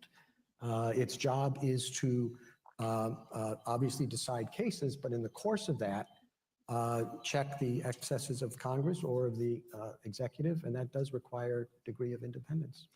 Of course, he's not saying check the excesses of the judiciary. Right. No. He's saying we're above the law. I mean, if you read between He's saying we are the law. We're everything. And thereby above the people who make the law and the people who enforce the law. He is saying we are above the law. We are above reproach. We have to check the excesses of the other two branches, and nobody is allowed to criticize us. If they do not begin impeachments within the next couple of weeks, this administration is done. They're finished. They are going to be remembered as somebody that caved in, and we're coming up on half of the first year already. And as I said, by June will be 6 months of since January, June 20th. Okay, so the half a year, and I don't believe anything's going to happen. You got Memorial Day weekend, you got a bunch of other shit going on. The first half a year is now gone. There were no subpoenas, there were no indictments, there were no arrests, there were no perp walks, there was no subpoenas issued by a congressional committee. You've got this 1 seat or 2 seat majority in the House. They'll probably lose, based on estimates I've seen, 20 to 25 House seats. Historically, that's the case, Eric, as you're well aware, to the other party in a midterm. They will begin impeachment on day 1. They will call for Musk to be subpoenaed to come in and testify. He will be cited with contempt of court, as will other Trump cronies, and I don't mean crony in a bad way. They will be forced to testify before people who will now have the gavel. All the committee chairmanships will change hands, and you're going to see a whirlwind so quickly it's going to make your head spin.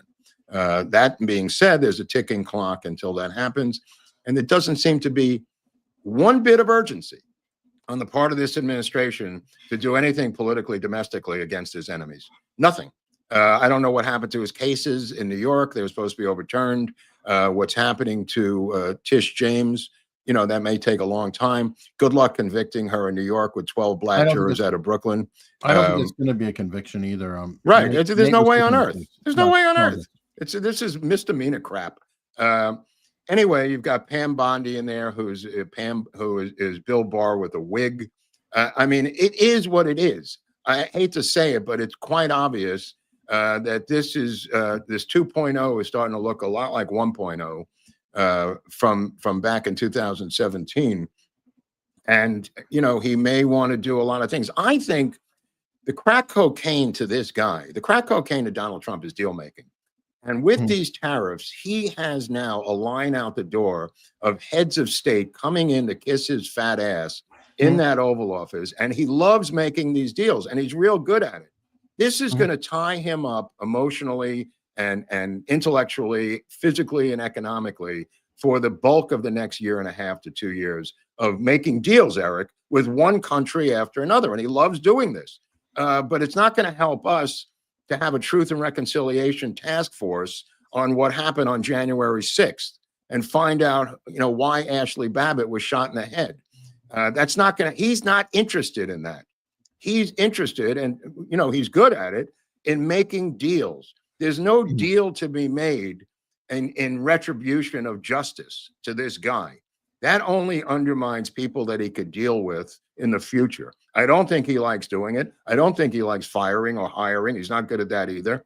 He's good at this one thing, this superpower of talking to people at their level, the American people, at a level that they can understand, and making deals.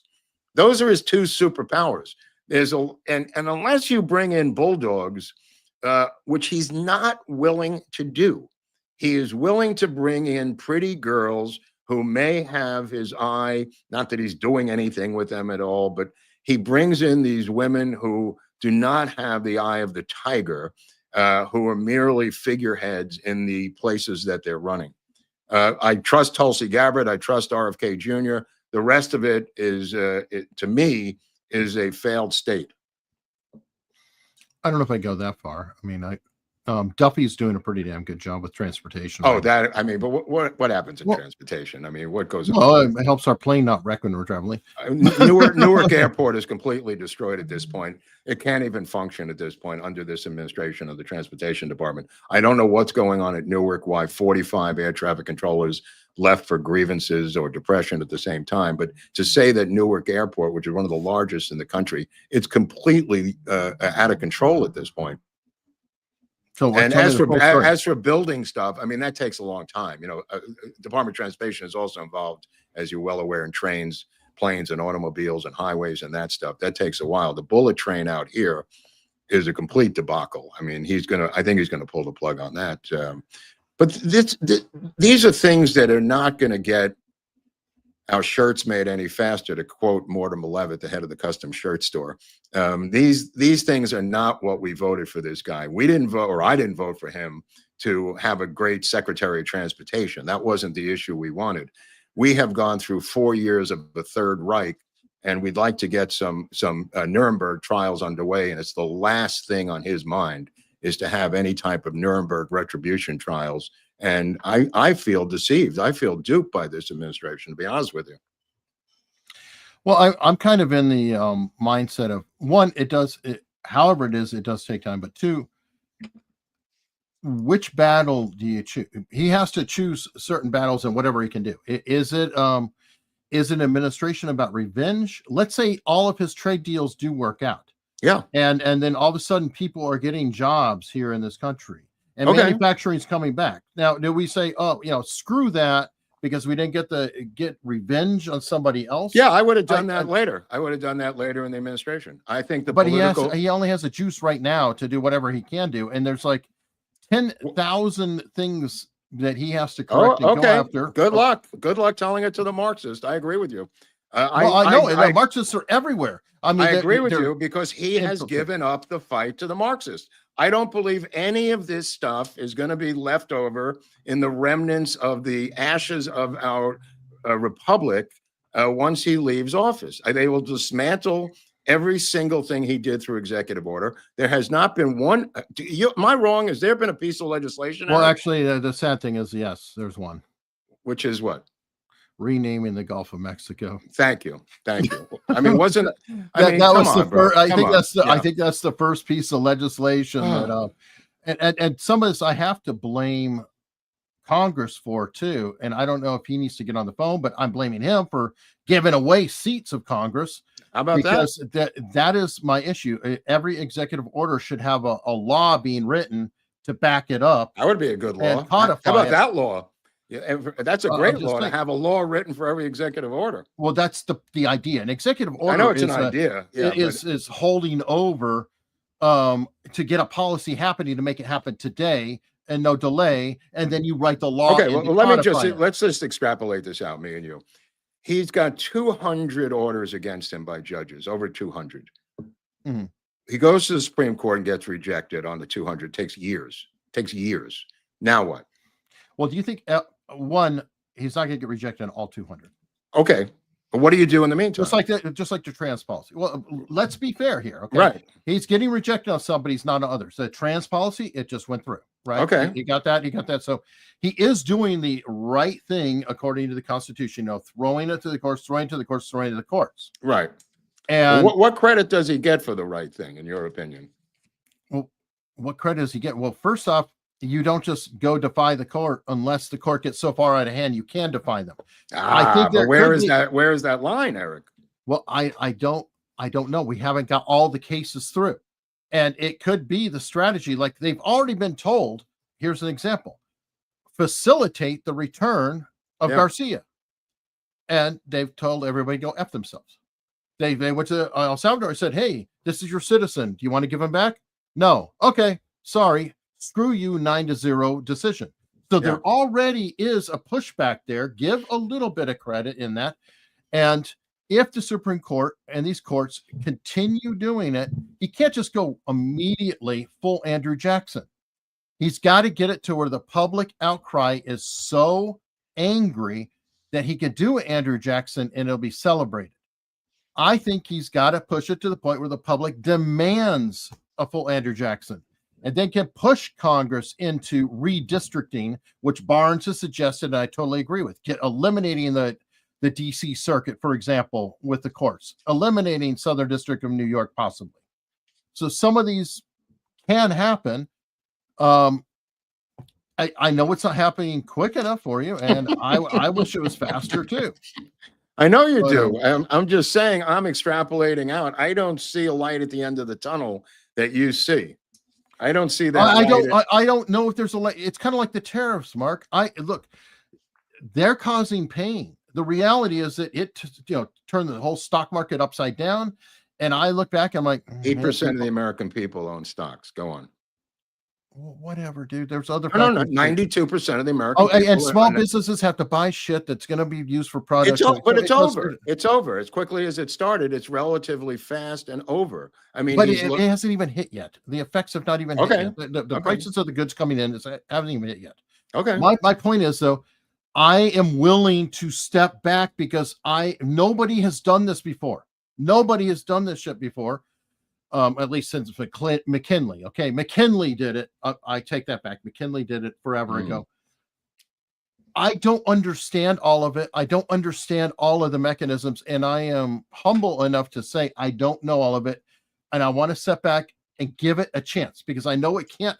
The effects can't happen overnight. They're talking to China over the weekend right now in Geneva. There was a good deal that just came through with England. If all of these deals come through, then it'll be like, oh, well, shit, hey, that kind of worked. Well, maybe some of these other things that's happening too. I've worked in the government. I don't know if you've had any positions in the government or not. I have, and I know how stultifyingly frustrating it can be. Be it mine was in the military, and my wife is a librarian. There's 1,000 ways that things get ground down, whatever it is, and everything goes slower than what you expect it to.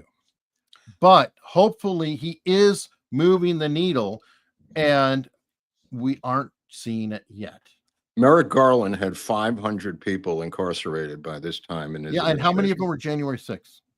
The bulk of them were January 6th. Okay, so now if we erase that one event, I can't erase that one event. No, stop. I'm saying, but if you're comparing the performance of a job, you have one event and a ton of people, and they're all arrested. That's not. I expect 500 people to be arrested on the other side for crimes they committed against the American people. Yes, I expect maybe more, maybe 1,000 people arrested on the other side. So far, 0 have been arrested on the other side. It doesn't seem like a fair exchange. I'm not saying that the 500 originally arrested was justified. Of course not. But the reality of it is we have 0 points up on the board at this point in the administration. They had 500 of our people in a gulag in Washington, D.C. that nobody mentions any longer. And in fact, Ed Martin, the guy who had the balls to be their lawyer, has been kicked out of the nomination process by the person who's sitting in the Oval Office. It's a little hard to swallow, Eric. Okay. That's one thing. And well, it's a big thing to me. And I think it's a big thing. The way you're talking, that's like the only thing. What's that? The way you talk, it comes off, or it can be interpreted like that's. Let me be as blunt. I think trade's important. I think the transportation's important. I couldn't give a fuck about tariffs in a million years, because we're in the middle of a Marxist revolution. It has nothing to do with you. I'm just saying, from my point of view, I don't give a shit about tariffs. We are in the middle of a Marxist takeover of this country. And the more you tell me about tariffs, not you, the more I hear about tariffs, the more I fear being taken over by the Marxists and letting them complete the revolution against us. We are at war with these people. Making trade deals with South Africa is the last fucking thing I give a shit about. Because there's not going to be a country by the time this guy leaves office. Okay, fair enough. How about eliminating a third of all the 4-star generals? How about all the cleanup that's happening right now in Department of Defense? Give some credit to HEXF. No, I am ripping things out tooth and nail. Even Greg Kelly has said, you know what? I was critical of HEXF, but now because he's in power now and doing what I hoped needed to be done. This is Greg Kelly from 2 nights ago. He's now applauding HEXF's moves. And me too. I mean, I wasn't opposed to him even getting the job to begin with. I don't even care about that. How about USAID and Doge and well, that I wonder what happens now with that. Where does that go from here? You know, because the Doge thing that Musk uncovered seems to have petered out in terms of political baggage is now being turned against him, where 80% of liberals want him incarcerated for what you just described. I mean, as odd as it sounds, that's a fact now. I mean, it sounds insane, but that is the recent poll of liberals saying 80% of them want him incarcerated. And I believe he will be incarcerated when the House flips to the Democrats. I believe they will get him on contempt of Congress or you know, some sort of violation of congressional mandate or something, and fulfill their Trump derangement syndrome, which is now, as we pointed out on this show, Musk derangement syndrome. Right. Yes, I mean, but I don't find that surprising, because the only, if you leave a cult, let me put it this way. Yeah, you're an apostate. You're an apostate. Is the yeah, most, no, I agree. I agree. So I agree. Okay. I can do the shocking, not surprising, whatever angle you want. No. I just think there should be somebody in charge of this stuff. And I've said this before, and I don't think it's going to be Stephen Miller. There's got to be somebody in this administration. It's not Caroline Leavitt, who is obviously the press secretary.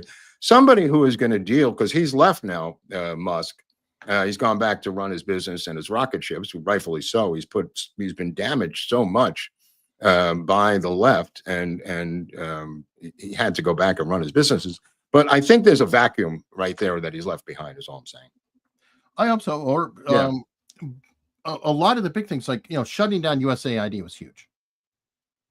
That what, you know, just cutting off that funding for a lot of these other elements. And it's possible too that a lot of the heat and everything coming on is because that funding got shut off. So I think I don't know if we talked about it or whatever, but like all the elections in Europe are getting harsher. They're having a lot. Oh yeah, we talked about it. And that's because of this. So these effects are happening. But Mark, it's been so infiltrated. Eric, I'm not saying the job is easy. I'm saying we are at war. And what I hear from people on the other side saying, we need patience to defeat the Nazis here in World War II. And I'm just saying, I'm like Patton on this thing. Let's drive the fucking stake through their hearts. Let's go. Let's drive into Berlin. And people say, nah, we got to wait here on the beach. I don't know what's going to happen. I don't think we've got that luxury, Eric. I'm sorry. That's just my read of the tea leaves. I hope I'm wrong. Well, I hope you have to do all that you can do at the same time, you know, and if you're going to do something, you've got to be effective at it. I think part of the problem is there's not enough MAGA people in positions of power, and they've successfully blocked. No. You agree with me, or what I'm saying, or no? There are not enough. Right. Yeah, that's what I'm saying. Right, and I think either there's not enough of them, or they've successfully cock-blocked them from getting into positions of power, or a combination of both. Because he seems to be, and I'll give you a micro example of this. He picks a Gates to be the guy to be the DOJ. They cock-block Gates, and he goes to the Rhino Pam Bondi. This, I think, is a explanation of the entire administration. There's either not enough MAGA people to go around, or they cock-block the ones he has, and he falls back on the Rhino. And I think that's a summation. I know it's a simplistic version of what's going on, but I try to make things as simple as possible when I say these things, because that seems to be the case, Eric. Well, because again, we can step into that and talk about the uni party, versus MAGA. Okay, because that's what we have. Yeah, it's 2/3. So instead of looking at it's not MAGA and the Republicans versus the Democrats, it's MAGA versus half the Republicans and all the Democrats. So unfortunately, that's true. But again, once you start picking them to be inside the fort, so to speak, and you take your eyes off them, now you've got infiltrators inside the fort. Yeah, but dude, they're everywhere. I know. I'm not saying they're not. Eric. When every staff member has been in place and entrenched forever, I forgot who it was. Somebody was talking about how he worked for the Gary. Is it Gary Davis, the governor of California? Anyway, Davis, he was the governor. He worked on him. He was like his chief of staff or whatever. And he said he was talking to the people at the State House, and they were like, "Yeah, we're weebies." And he's like, "What are you talking about?" And he said, "We be here when you're long gone." Oh yeah, I mean, well, that's a permanent deep state. But look at this woman. Davis, sorry.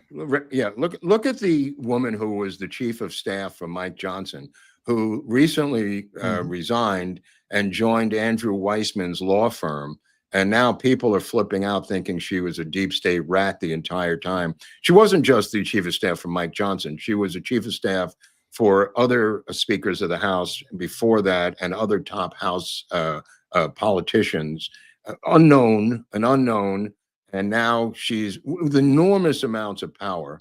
And now has all of a sudden revealed herself to go over to this leftist law firm that was part of the Russia hoax, run and in part by Andrew Weissman. That's the stuff that. Well, what about Wong? Wong was another one. Yeah. Right. And by the way, the Surgeon General first candidate was Waltz's sister-in-law. Yeah. That's a factor too. But we have that. And then interesting thing, about the whole Signal Gate deal. Yeah. There may have been a technical thing involved with that too. Encryptus, the guy who does a lot of stuff with David, is an AI programmer, and he went through the code of the government tool they use. Okay, let me explain real quickly. It's Signal. When you're using something with the government, like email or whatever, it has to be saved and tracked for auditing purposes or whatever. So if you're using a chat client or whatever, all these conversations are required to be saved for future use. Signal by itself is not made to do that. So they have an add-on to do this. He went through the code of the add-on, and apparently it appears that it was all AI written with things like administrative passwords left in, built and baked into the code. So backdoors aplenty for any good hacker to go into and potentially break into that program. Weird. So it's possible that it was hacked as well, and there may be even more leaks and things going there. But anyway, it is literally a swamp. You are correct on the number of MAGA. I think that MAGA is a small minority in a lot of ways. Yeah, and the Republicans play along until they don't have to. The Tillises of the world are going to just do it as long as they can, have to, and then they just do whatever the hell they want because they do not. Same with Lindsey Graham, same with McConnell, same with John Thune. I mean, at some point you got to primary these people. You can't just. Trump is like the Jew at the country club. They don't really want to open the doors. Well, the reality of it is, I wasn't exaggerating when I said that LBJ would have been on the phone with these people in the middle of the night saying, "I will destroy you if it's the last thing I do." I'm not saying he's got to go full LBJ, but I mean, you got to show some balls here and at least attack these guys. I mean, there seems to be no penalty, Eric, for mutiny. There seems to be no penalty to pay for stabbing Trump in the back. Well, not many people have us back. Also, one thing a little different about LBJ and Trump. Yeah. What were LBJ's jobs before he became vice president? He ran the system. He was in charge of the system. Yeah. So the guy who literally ran, all of Congress, he knew every damn one of them, who to call, who to pull. Well, I think it's a better comparison to JFK because these were people, the two of them are very similar, both obviously the assassination thing and being wealthy, being a playboy type, not needing the money, not taking the salary, being basically anti-war. There's a lot of similarities between those two presidents, without a doubt. But I think we're even today seeing the blowback of Cuba.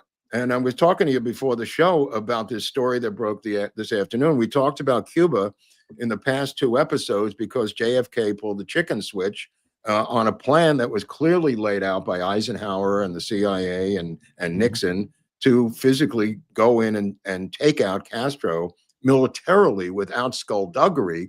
We later see in 1965, LBJ himself sending in 20,000 Marines into the Dominican Republic to do what JFK wouldn't do in Cuba. And the plan was clearly laid out by Eisenhower. And they thought they were going to win the election, that Nixon was going to be in 1960.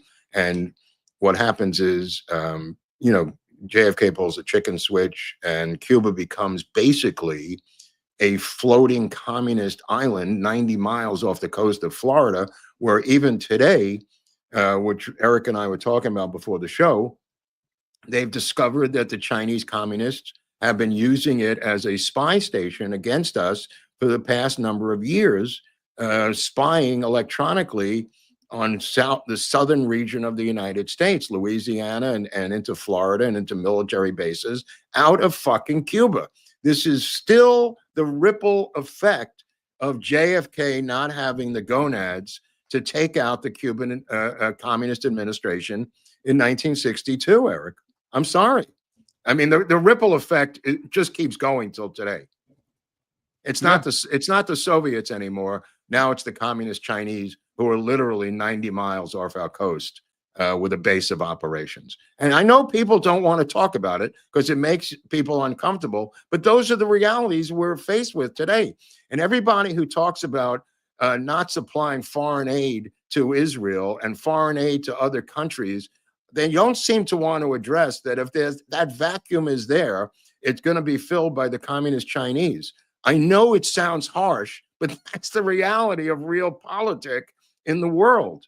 And we're seeing it in Cuba. We're seeing it in South America. We're seeing it in Venezuela. We're seeing it in Brazil, and we're seeing it in Central America. Never mind these other countries around the world that are filled with Muslim terroristic nations, you know, who hate the West as much as they hate anybody. But I'm telling you, these communist Chinese are going to move in to every country that we do not control. Well, I mean, I don't have to convince you. I mean, you were in Guantanamo. I know, but I would say then I wouldn't rule out the importance of the tariffs and the trade war with China, because that is something that does help prevent them. How did Ronald Reagan, you know, help win against the Soviet Union? He bankrupted them. This could be laid out as a similar principle here. If he can financially cripple China to such a degree, they're not going to be able to afford to invade these countries as easily. Just consider that. Well, Rick Perry was on today talking about Texas legislation to ban the purchase of land by the Chinese in Texas. I'm okay with that.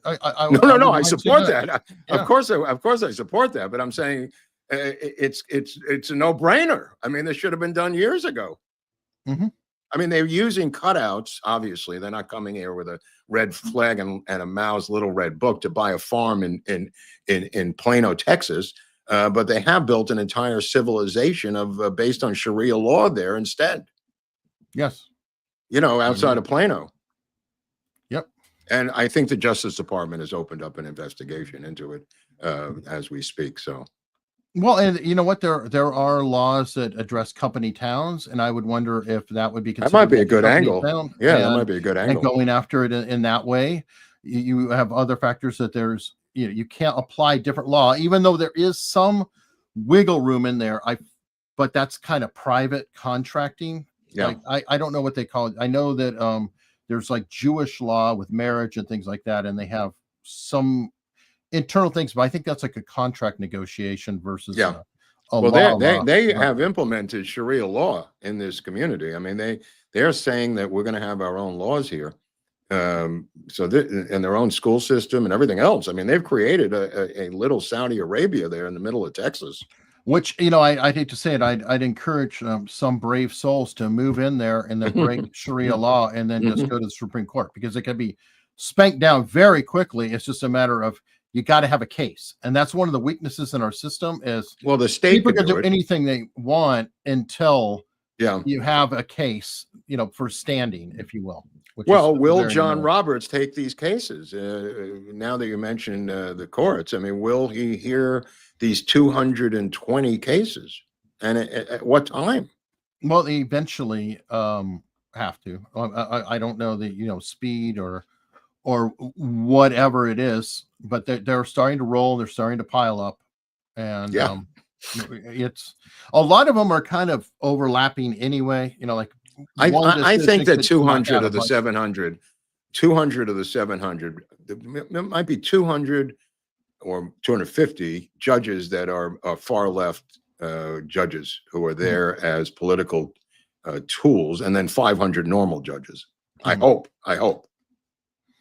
I don't know, and hopefully Trump is going nuts nominating new judges as fast as possible. Well, I think there's also legislation on board about making it illegal to judge shop.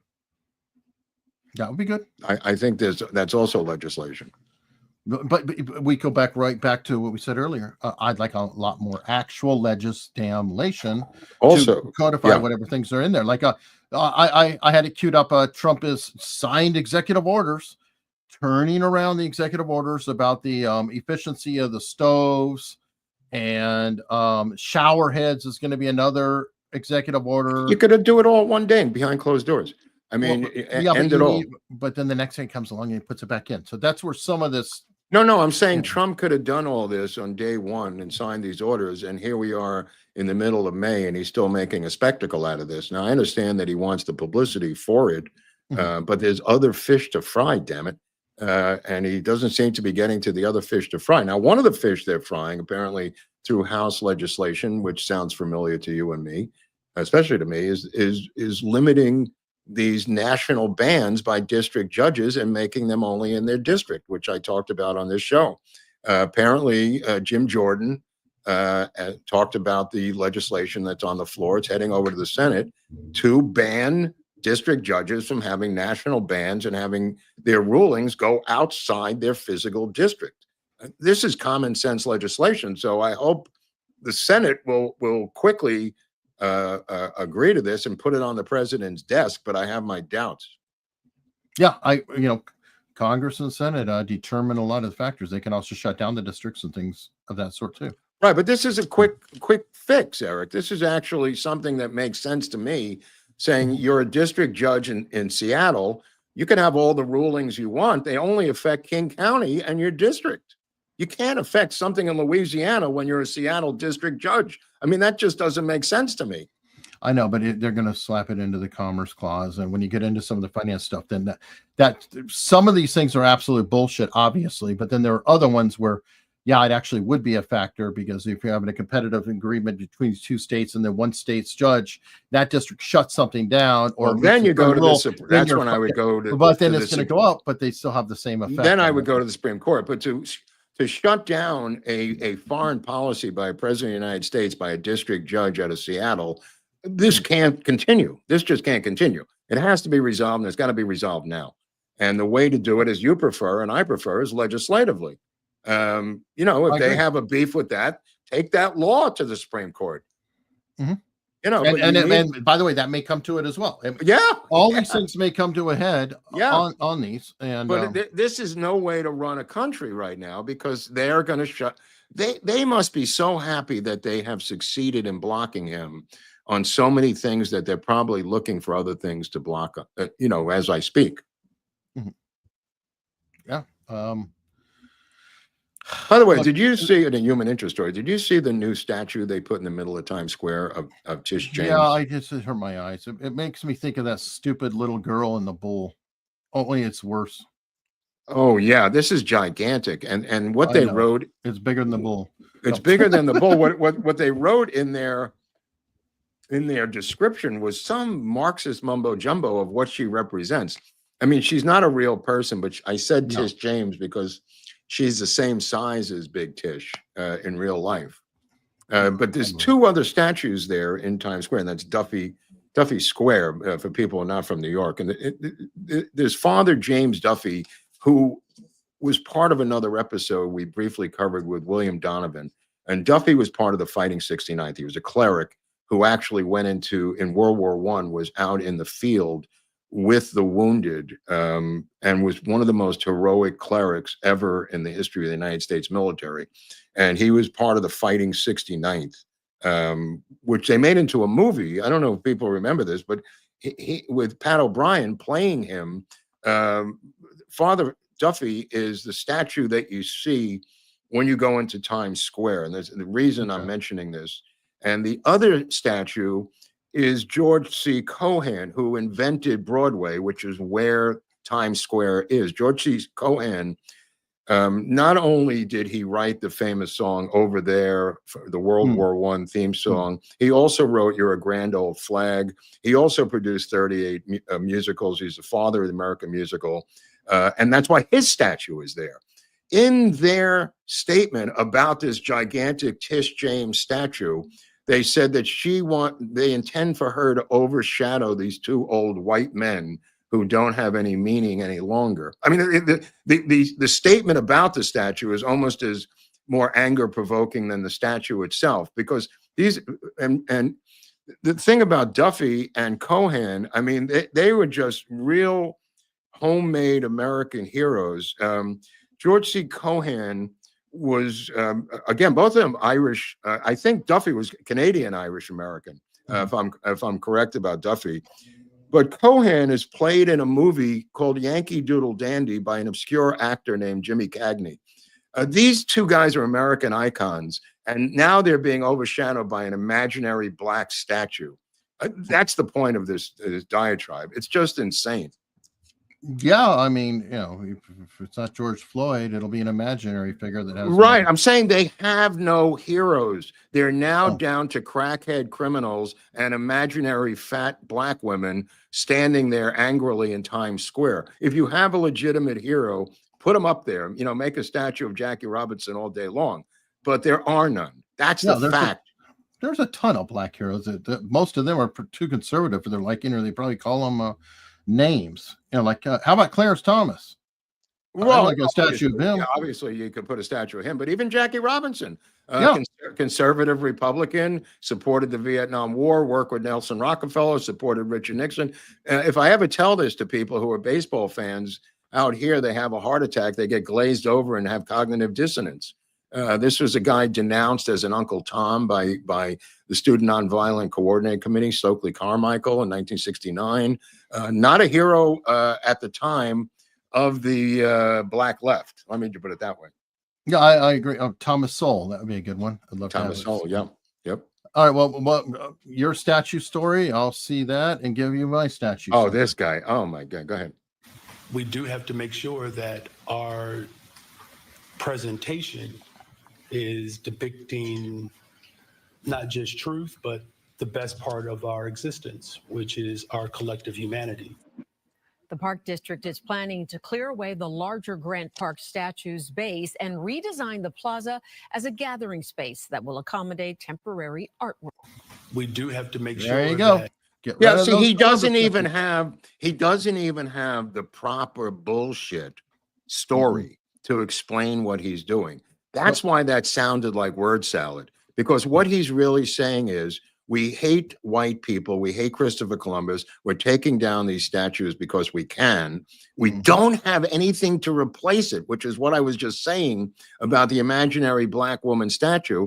So they're just going to reimagine an empty park because they don't even have enough George Floyds to go around, these Marxists. So they're just going to take down the history that built this country. Now, that being said, Trump has made it a point that he is going to rejuvenate Columbus Day and the story of Christopher Columbus, which I applaud, of course, and using federal power in federal parks, I presume, to have Christopher Columbus Day and Christopher Columbus statues reinvigorated.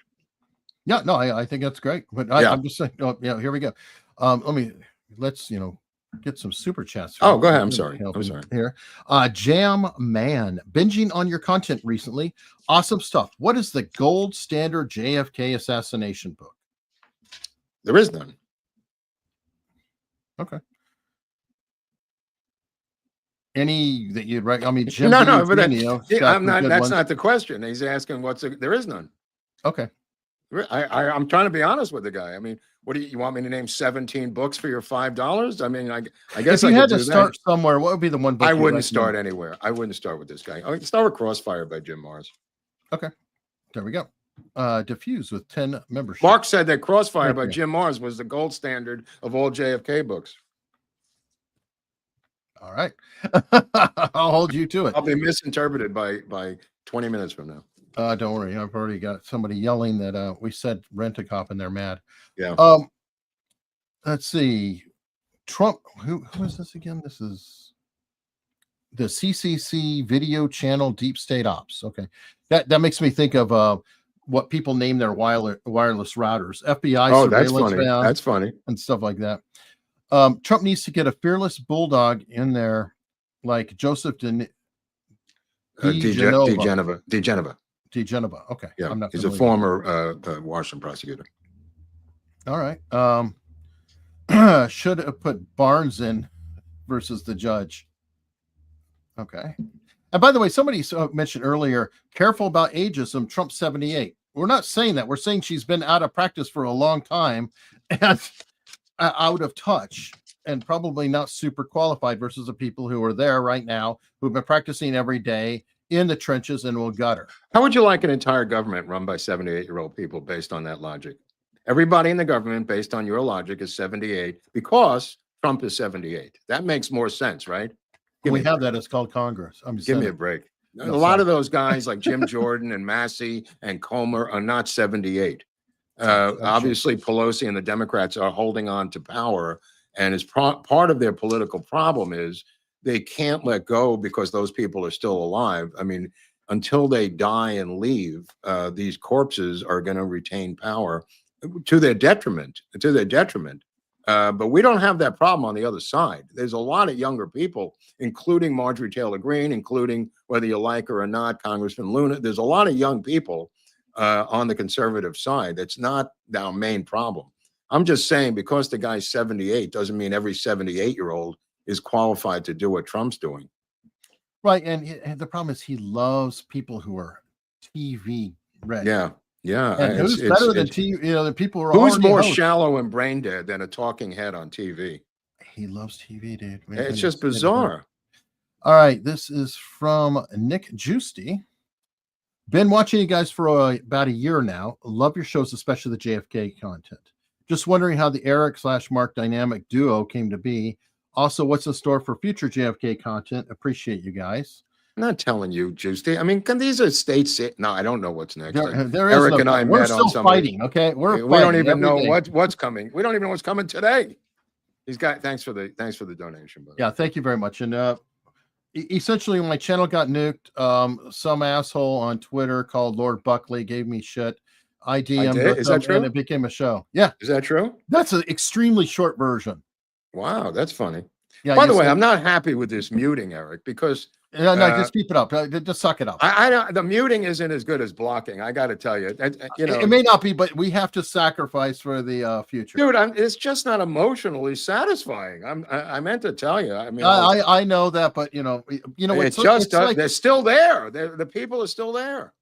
Right, but you're not hearing from them, and it's kind of like you're watching the Alec Baldwin.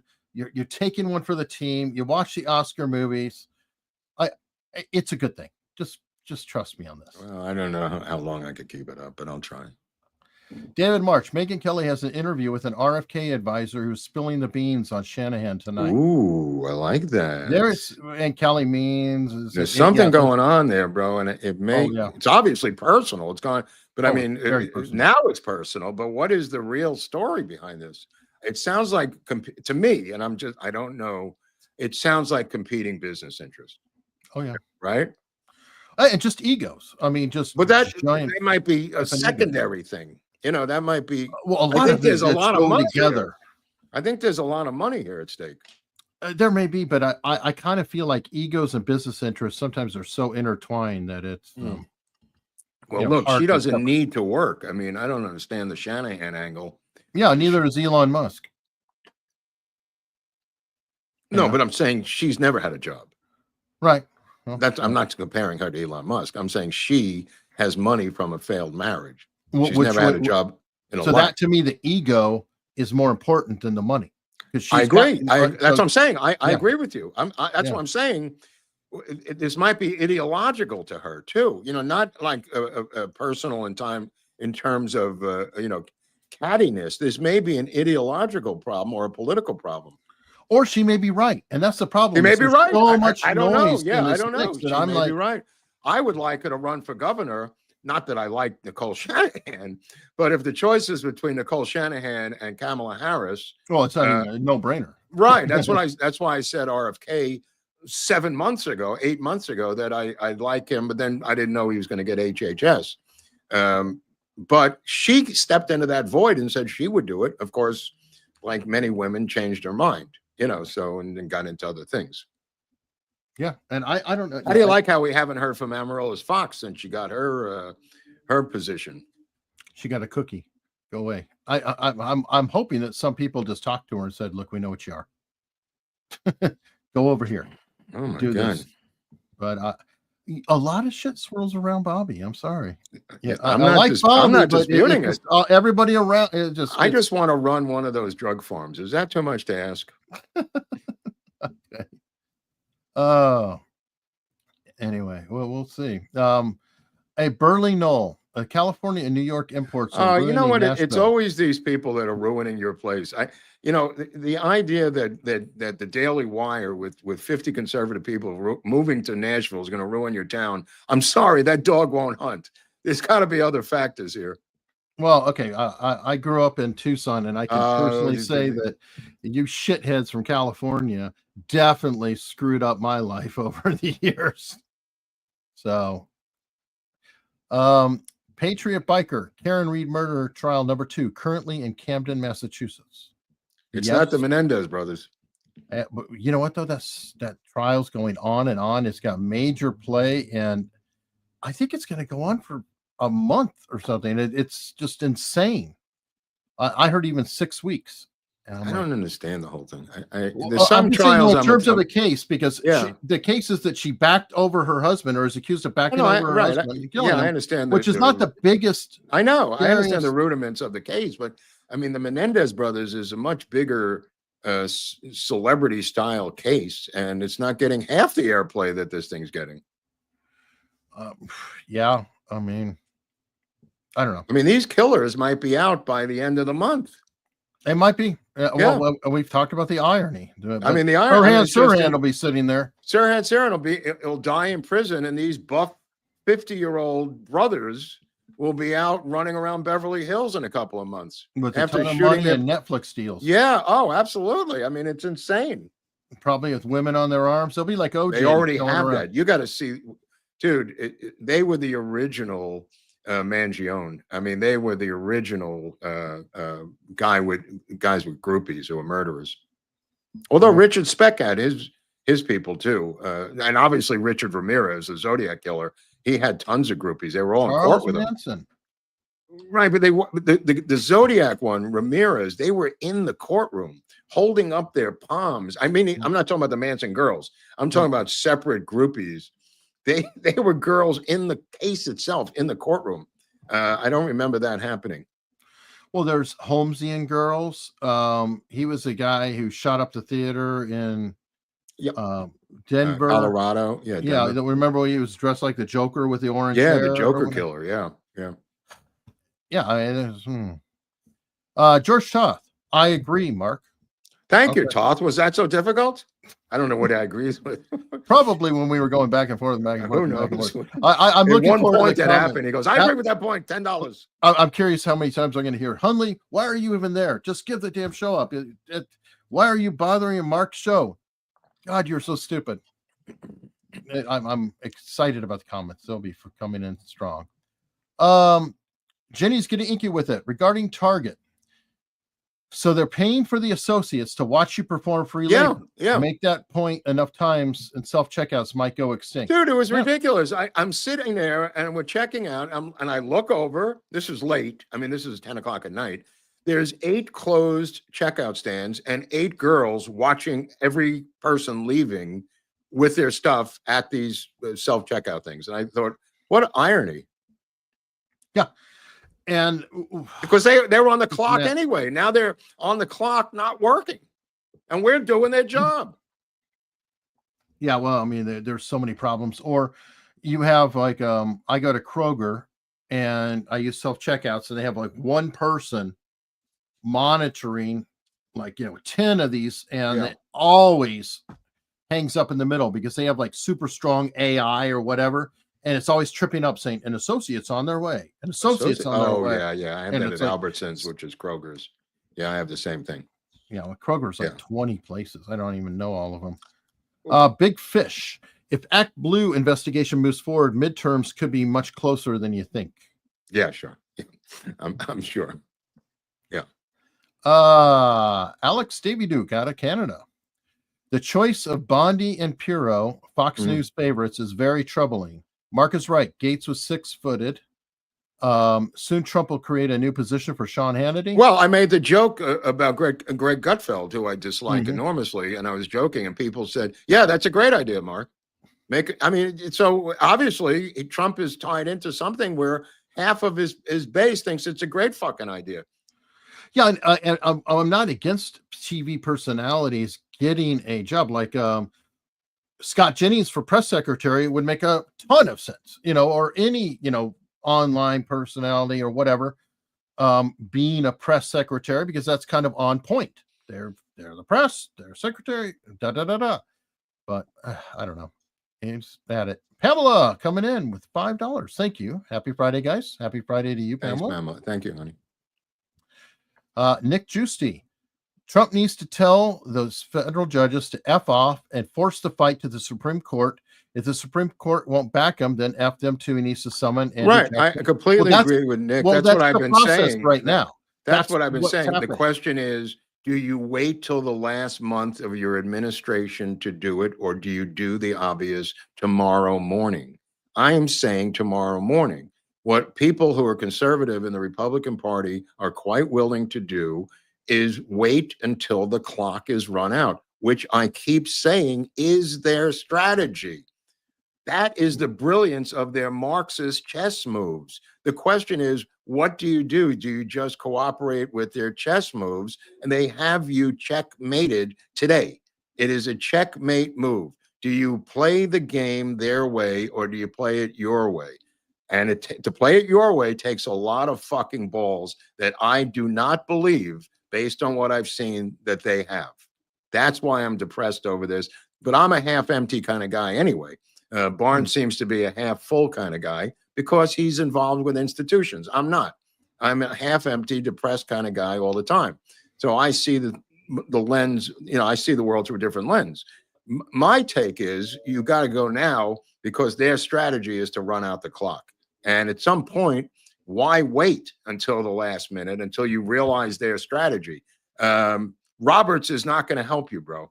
And I don't mean you. I'm just saying in general to Nick and to whoever. Right. Roberts is not your friend. So yes. At what point do you realize what I just said is true?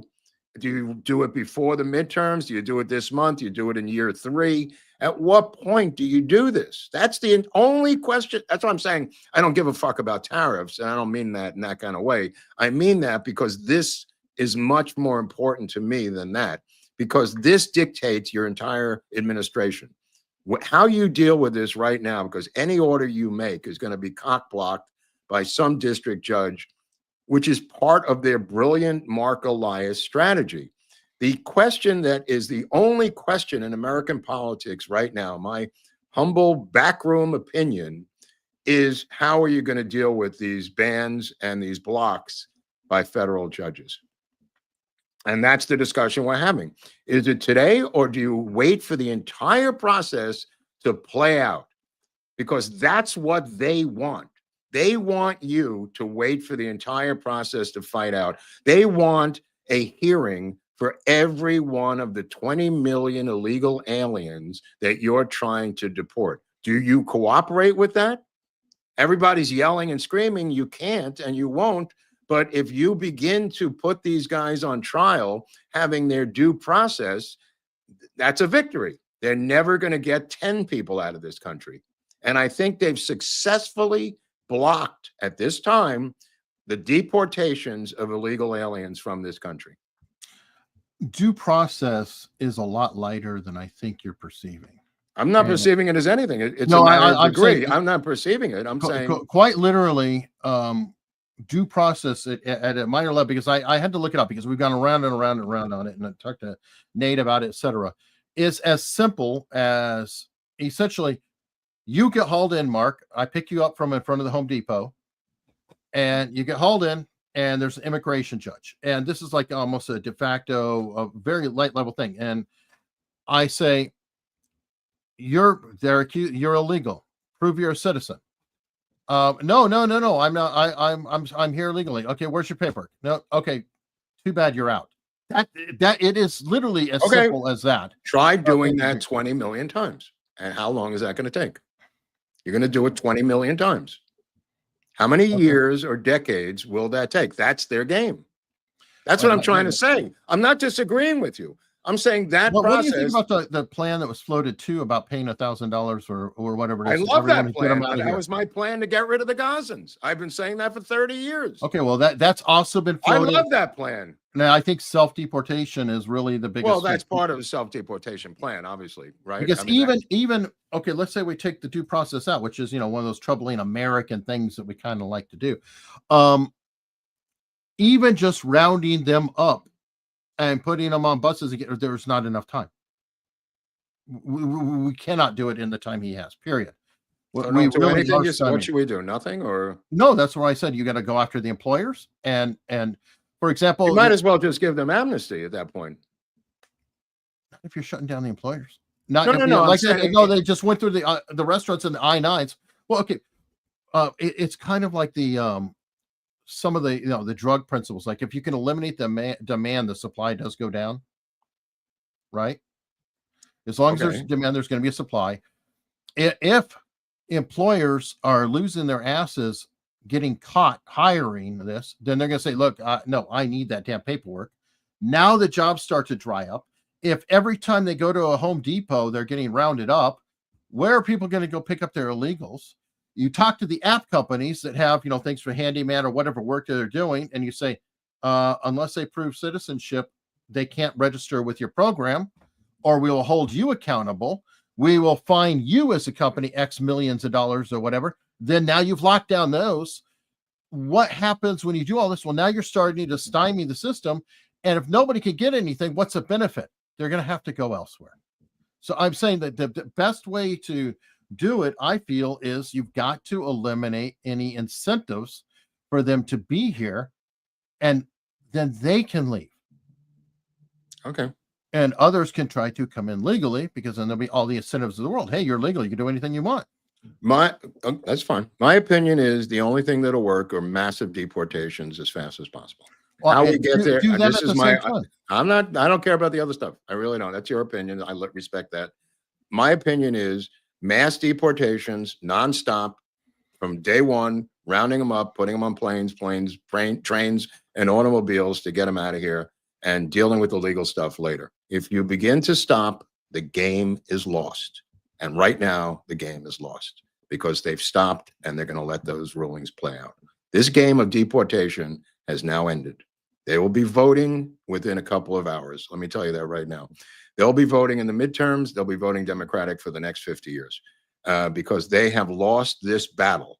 This battle, as far as I can see right now, is done. They've given up on mass deportations. And maybe it's not tenable, like Eric said. It may be that Americans are so in love with due process, they'll due process Attila the Hun if he stumbles into Brooklyn from the past. I happen to disagree with it, but that could be the zeitgeist of the American mindset, that everybody gets a fair day in court. You can't give 20 million. They knew that when they opened the fucking border. It's part of their strategy. I completely agree with Eric's theoretical take on this thing. I just don't. That's a long-term project that Eric's talking about, and I agree with it. I'm saying both. I'm saying massively deport, but you have to do the other at the same time. If they're gone, if they're gone, they're gone. The border's sealed. It's not going to be an issue. Well, again, no, just getting them out. If they have incentive, get them out any way possible. That's why I applaud the pay to go, or if we want to call it that. I want that too. Okay, yeah. I want all of this. I'm saying all of it, because I don't think you could just round people up and get them out. Literally, there's not enough time to do that. How do you know? How do you know? They came in 4 years. How do you know? because coming in They through came a in porous, every day. You and I watched it on TV. Tens of thousands of people a month kept coming in across the border. okay, so and you're telling me that. Go ahead. I'm sorry. Let's fill this out. Okay. Okay. I open a door, and 100 people go through that door, and they spread throughout the city. Right. And you got to tell me you get the same amount of time to go chase down and find those 100 people, and then take them back out the door. It's going to be the same time period. Depending on how aggressive you are about it and the tools that you use. Yeah. And I want to address this comment too, because I'm waiting for this to come. Jim Rogan Moser. Who's that? Somebody want to say too much arguing. It's hurting the show. Eric, you need to stop talking over Mark. It's obvious you're attempting to win a pissing contest with Mark, Eric. You're Ed and he's Johnny. No. Let's go back. Jim Rogan Moser. Let's get back to our argument. He's not paying us, so let's get back to what we do best, Eric, you and I. Okay, well, so getting fine. back to I us. just want to point No, that out. I don't blame you. I don't blame you. But getting back, I believe, and I'm exaggerating for effect because that's what I do. We need mass deportations 24/7. We really have to drive a stake into this Democratic media machine and not allow them to personalize and to establish that Garcia is a Maryland man. What they want to do is stop the machine from deporting people in mass numbers. And obviously, Eric's correct. We're not going to get rid of 20 million people overnight. However, what they're attempting to do is to personalize it and shrink it down to one case at a time. By even out focusing negatively on Garcia, it stops the train.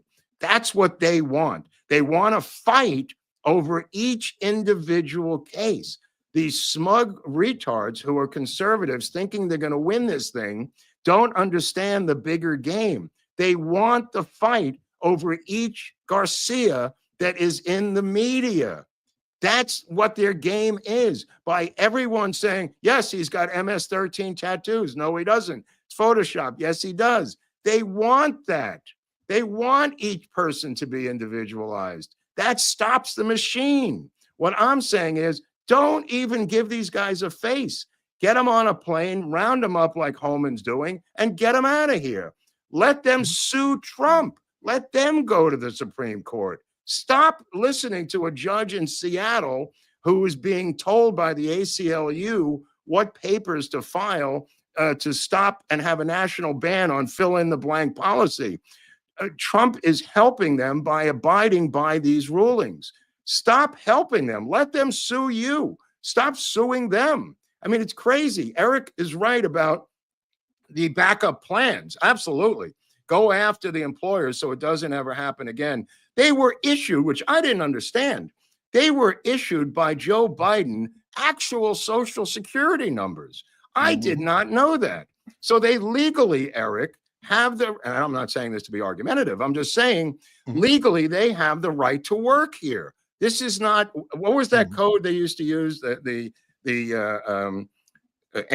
bill that they passed to try to stop employers from hiring them. I forget the system that they were. Yeah, there's different systems, and it was controversial, but I forget. Right, but that doesn't apply here because they legally have us. I didn't know this. Did you know they had Social Security cards? Well, that just came out, and that's just right. Pure fraud. I mean, that needs to be shut down. Well, not from their point of view. They were given that by Joe Biden. I did not know that until a month or two ago. Well, nobody knew that. Nobody knew that. I mean, that just that was part of E-Verify. Doge. Thank you, Richard. E-Verify is what it, right. E-Verify, although Eric says it is correct about E-Verify, I don't think it applies in this particular situation. There should be E-Verify, no doubt about it. But with this case, they have been given illegal Social Security numbers and cards by a corrupt administration run by Joe Biden and his crime family. If you obey that, you're playing into their hands. They want you to obey that. They want you to be tied up in court. They want an individual trial for 20 million people. That's part of their plan, man. That's what I'm saying. You either get the balls to go around this or cash it in, close it up, and go home. The war is over. And I don't mean that just about immigration. I mean that about the entire fucking administration, because that's why we voted for this guy. And I'll tell you, what's the number? Like 70% of the American people want these illegal aliens thrown out. And I don't mean illegal criminal aliens. No, the numbers like 50, are close to 70%. Well, it's 55 to 60% for all illegals. Right. And then it goes up to 80, 90% For criminal illegals. obviously, Right. criminals. Right. Right. So, it's a full range. But the point is that it's a majority for all levels of illegal immigrants. This is the number one reason everybody voted for Trump. We didn't vote for Trump, despite what Eric says, which is correct. We didn't vote for Trump for fucking tariffs. I'm sorry. I didn't vote, and I don't mind the tariffs. I enjoy the tariffs. It's not why we voted for Donald Trump, not because of fucking tariffs. To see this piece of shit, Kay Starmer, who was a fascist piece of shit, on the phone in that Oval Office, making a deal with fucking England, I thought I was going to throw up. I felt so bad for my friends in London who have put up with this fascist piece of shit, Starmer, a Nazi thug, to allow Trump to say, what a great deal I made with the UK. Fuck that deal. I don't want to make deals with the Third Reich. By the way, speaking of UK, I think I brought it up last show, but I don't even remember anymore. I still want to give amnesty to our British counterparts, who write mean and tweets. our Canadian friends too, who are up there between a rock and a hard place. I mean, here's Trump with these British thugs, talking their British English making jokes about this deal for the UK that's going to keep Starmer in power because he's made a deal with Trump. I mean, I was looking for an economic boycott against the island of England. Against the UK. Here and now I've got the opposite. I've got a fucking trade deal with this fascist regime.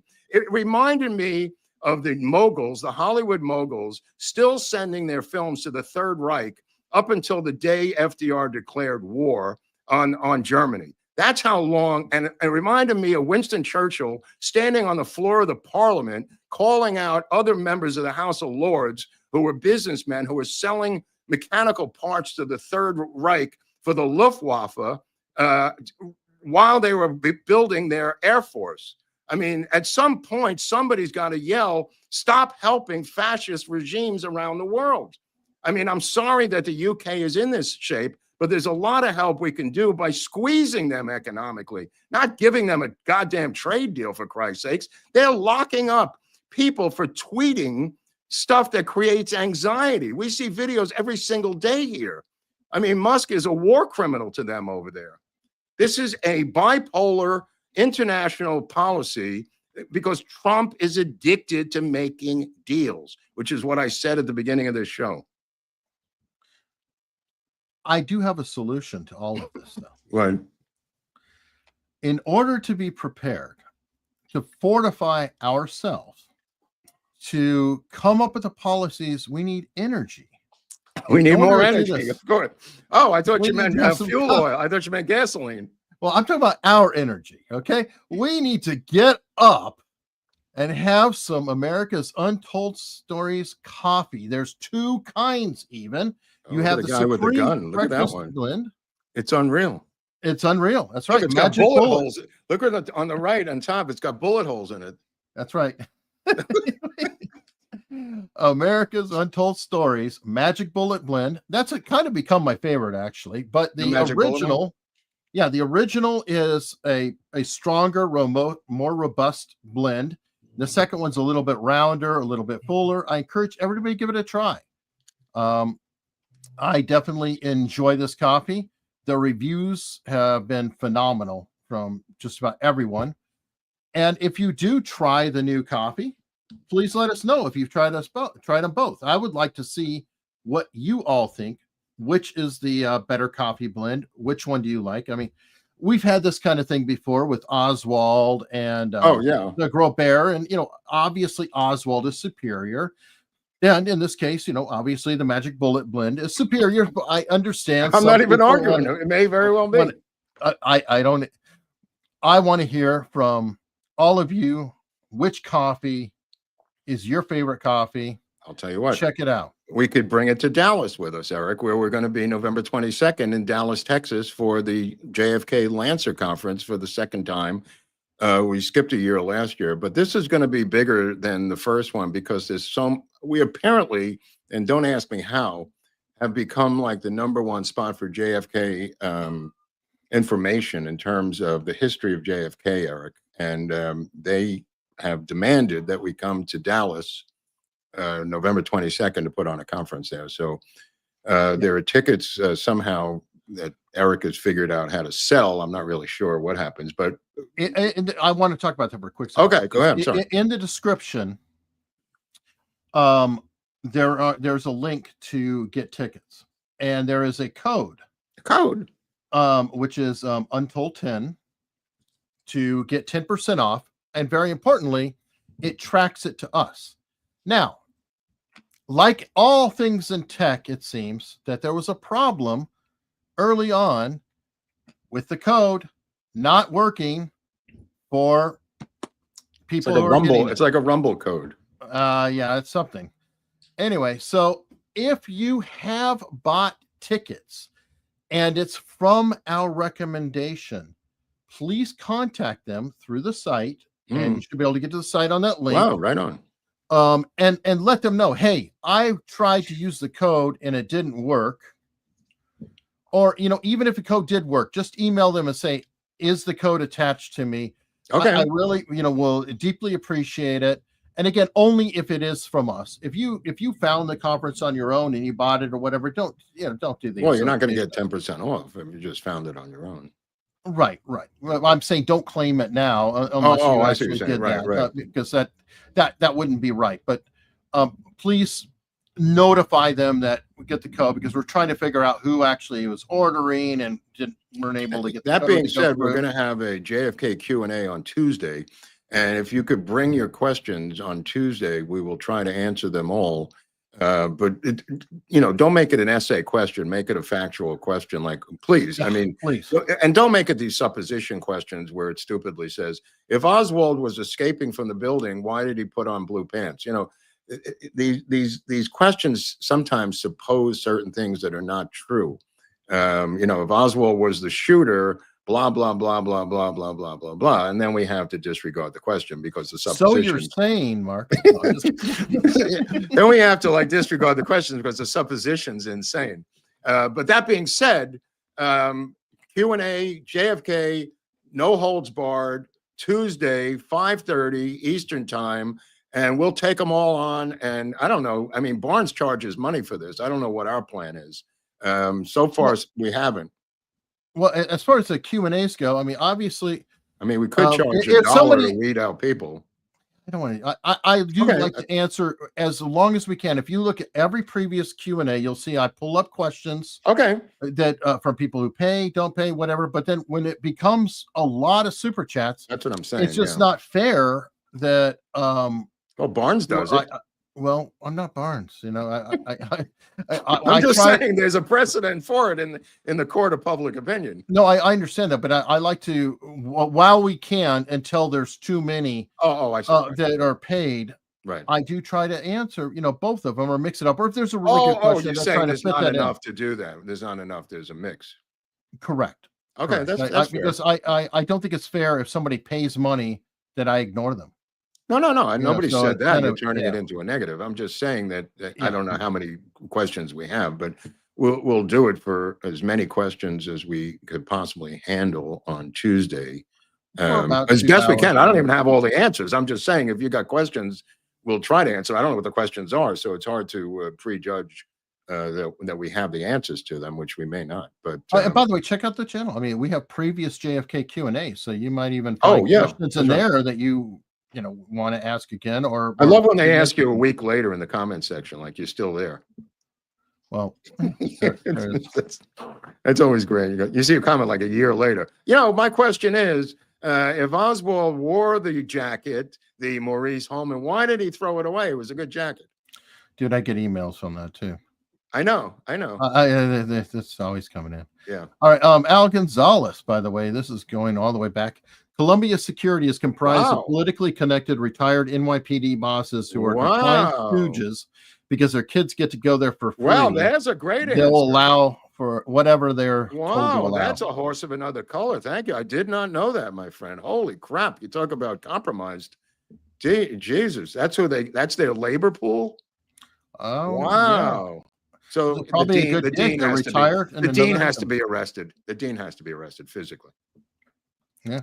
By the way, I'm sorry. Go ahead. Go ahead. Taylor Pollock, when will our conservative Congress start codifying these hugely popular 80-20 issues? Agree. That's agree. kind of what I've been yelling this whole Jackson Pollock's son here, of course, was a CIA abstract artist. Taylor, I think the grandson of Jackson Pollock. Okay, the reality of it is, we agree with that. That's really true. Yeah. When is that going to happen? And then last one up here, Jenny's getting inky with it. The Maryland Man story is a demoralization technique. It causes people to question what they think they know, so they can falter. It causes people to feel too hopeless to push back. It also freezes. It also freezes the movement to deport these people, because it stops the show while we focus. And in fact, if he was a normal person, it wouldn't be as effective. Having a gang member who is clearly a gang member sucks the right into this argument, in my humble opinion, because they feel they're completely right. The left doesn't care about that. They just want the fight to stop the machine. You got to get this, people. It's not, they don't care that it's a gang member. A gang member to them was the former mayor of Los Angeles. Villagrosa was a gang member. They do not care about gang members. You do. They're laughing at that gang member stuff. They don't give a shit. They don't care about ex-criminals. They give you they'll make you the governor. Criminals too, by the way. Right, right. I mean, if we're going to go there, a lot of these cities are legalizing crime. Right, exactly. I'm saying what is a complete nightmare to you is meaningless to them. That's why stopping to have an argument over it is insane. Stopping. Just continue the process. Yeah, they want you to stop they want to stop the process by any way possible. Yeah, I agree. Well, what was it? Somebody said, I heard this recently, and it makes a lot of sense, that the left feels that everything is stolen anyway, so there can't be any crime. Exactly. I mean, that came up during George Floyd. That came up from politicians, actually elected officials. I don't know if you saw that video of two cops sitting in a car in Minneapolis yesterday, and these kids have stolen a car, and they're racing up and down the street in front of a parked police car with two police officers in it, doing donuts in front of them up and down the street in a stolen car, and the police are not allowed to even do anything about it because the mayor and the chief of police said, we do not pursue stolen cars in Minnesota. So they had to sit there like Mama Luke's, sitting in their car, watching these kids go 100 miles an hour up and down the street, doing donuts in front of them. Looking like assholes, and it's not their fault. Right? No, it's definitely not their fault. But the humiliation, it's like, and obviously they're going to quit. Obviously, they're all going to quit and go somewhere else. But that's what they want. Yeah, that's what they want. I mean, you can't kowtow to their insanity. I mean, you have to push forward with what you believe is true and not sit there, or you have to hire someone to come in, and do your dirty work for you. Yeah, it's just I don't know. But you know what? We're going to keep this discussion going, robust discussion on locals. So if you want to hear more or the rest of the show, it's free to become a member of Locals. Right. You can also support us, and we put more material down there. And I do things like a grill stream every Saturday, which is just a show where I hang out and talk about whatever. It is literally hang out. There's no structure of any kind. It's just hanging out.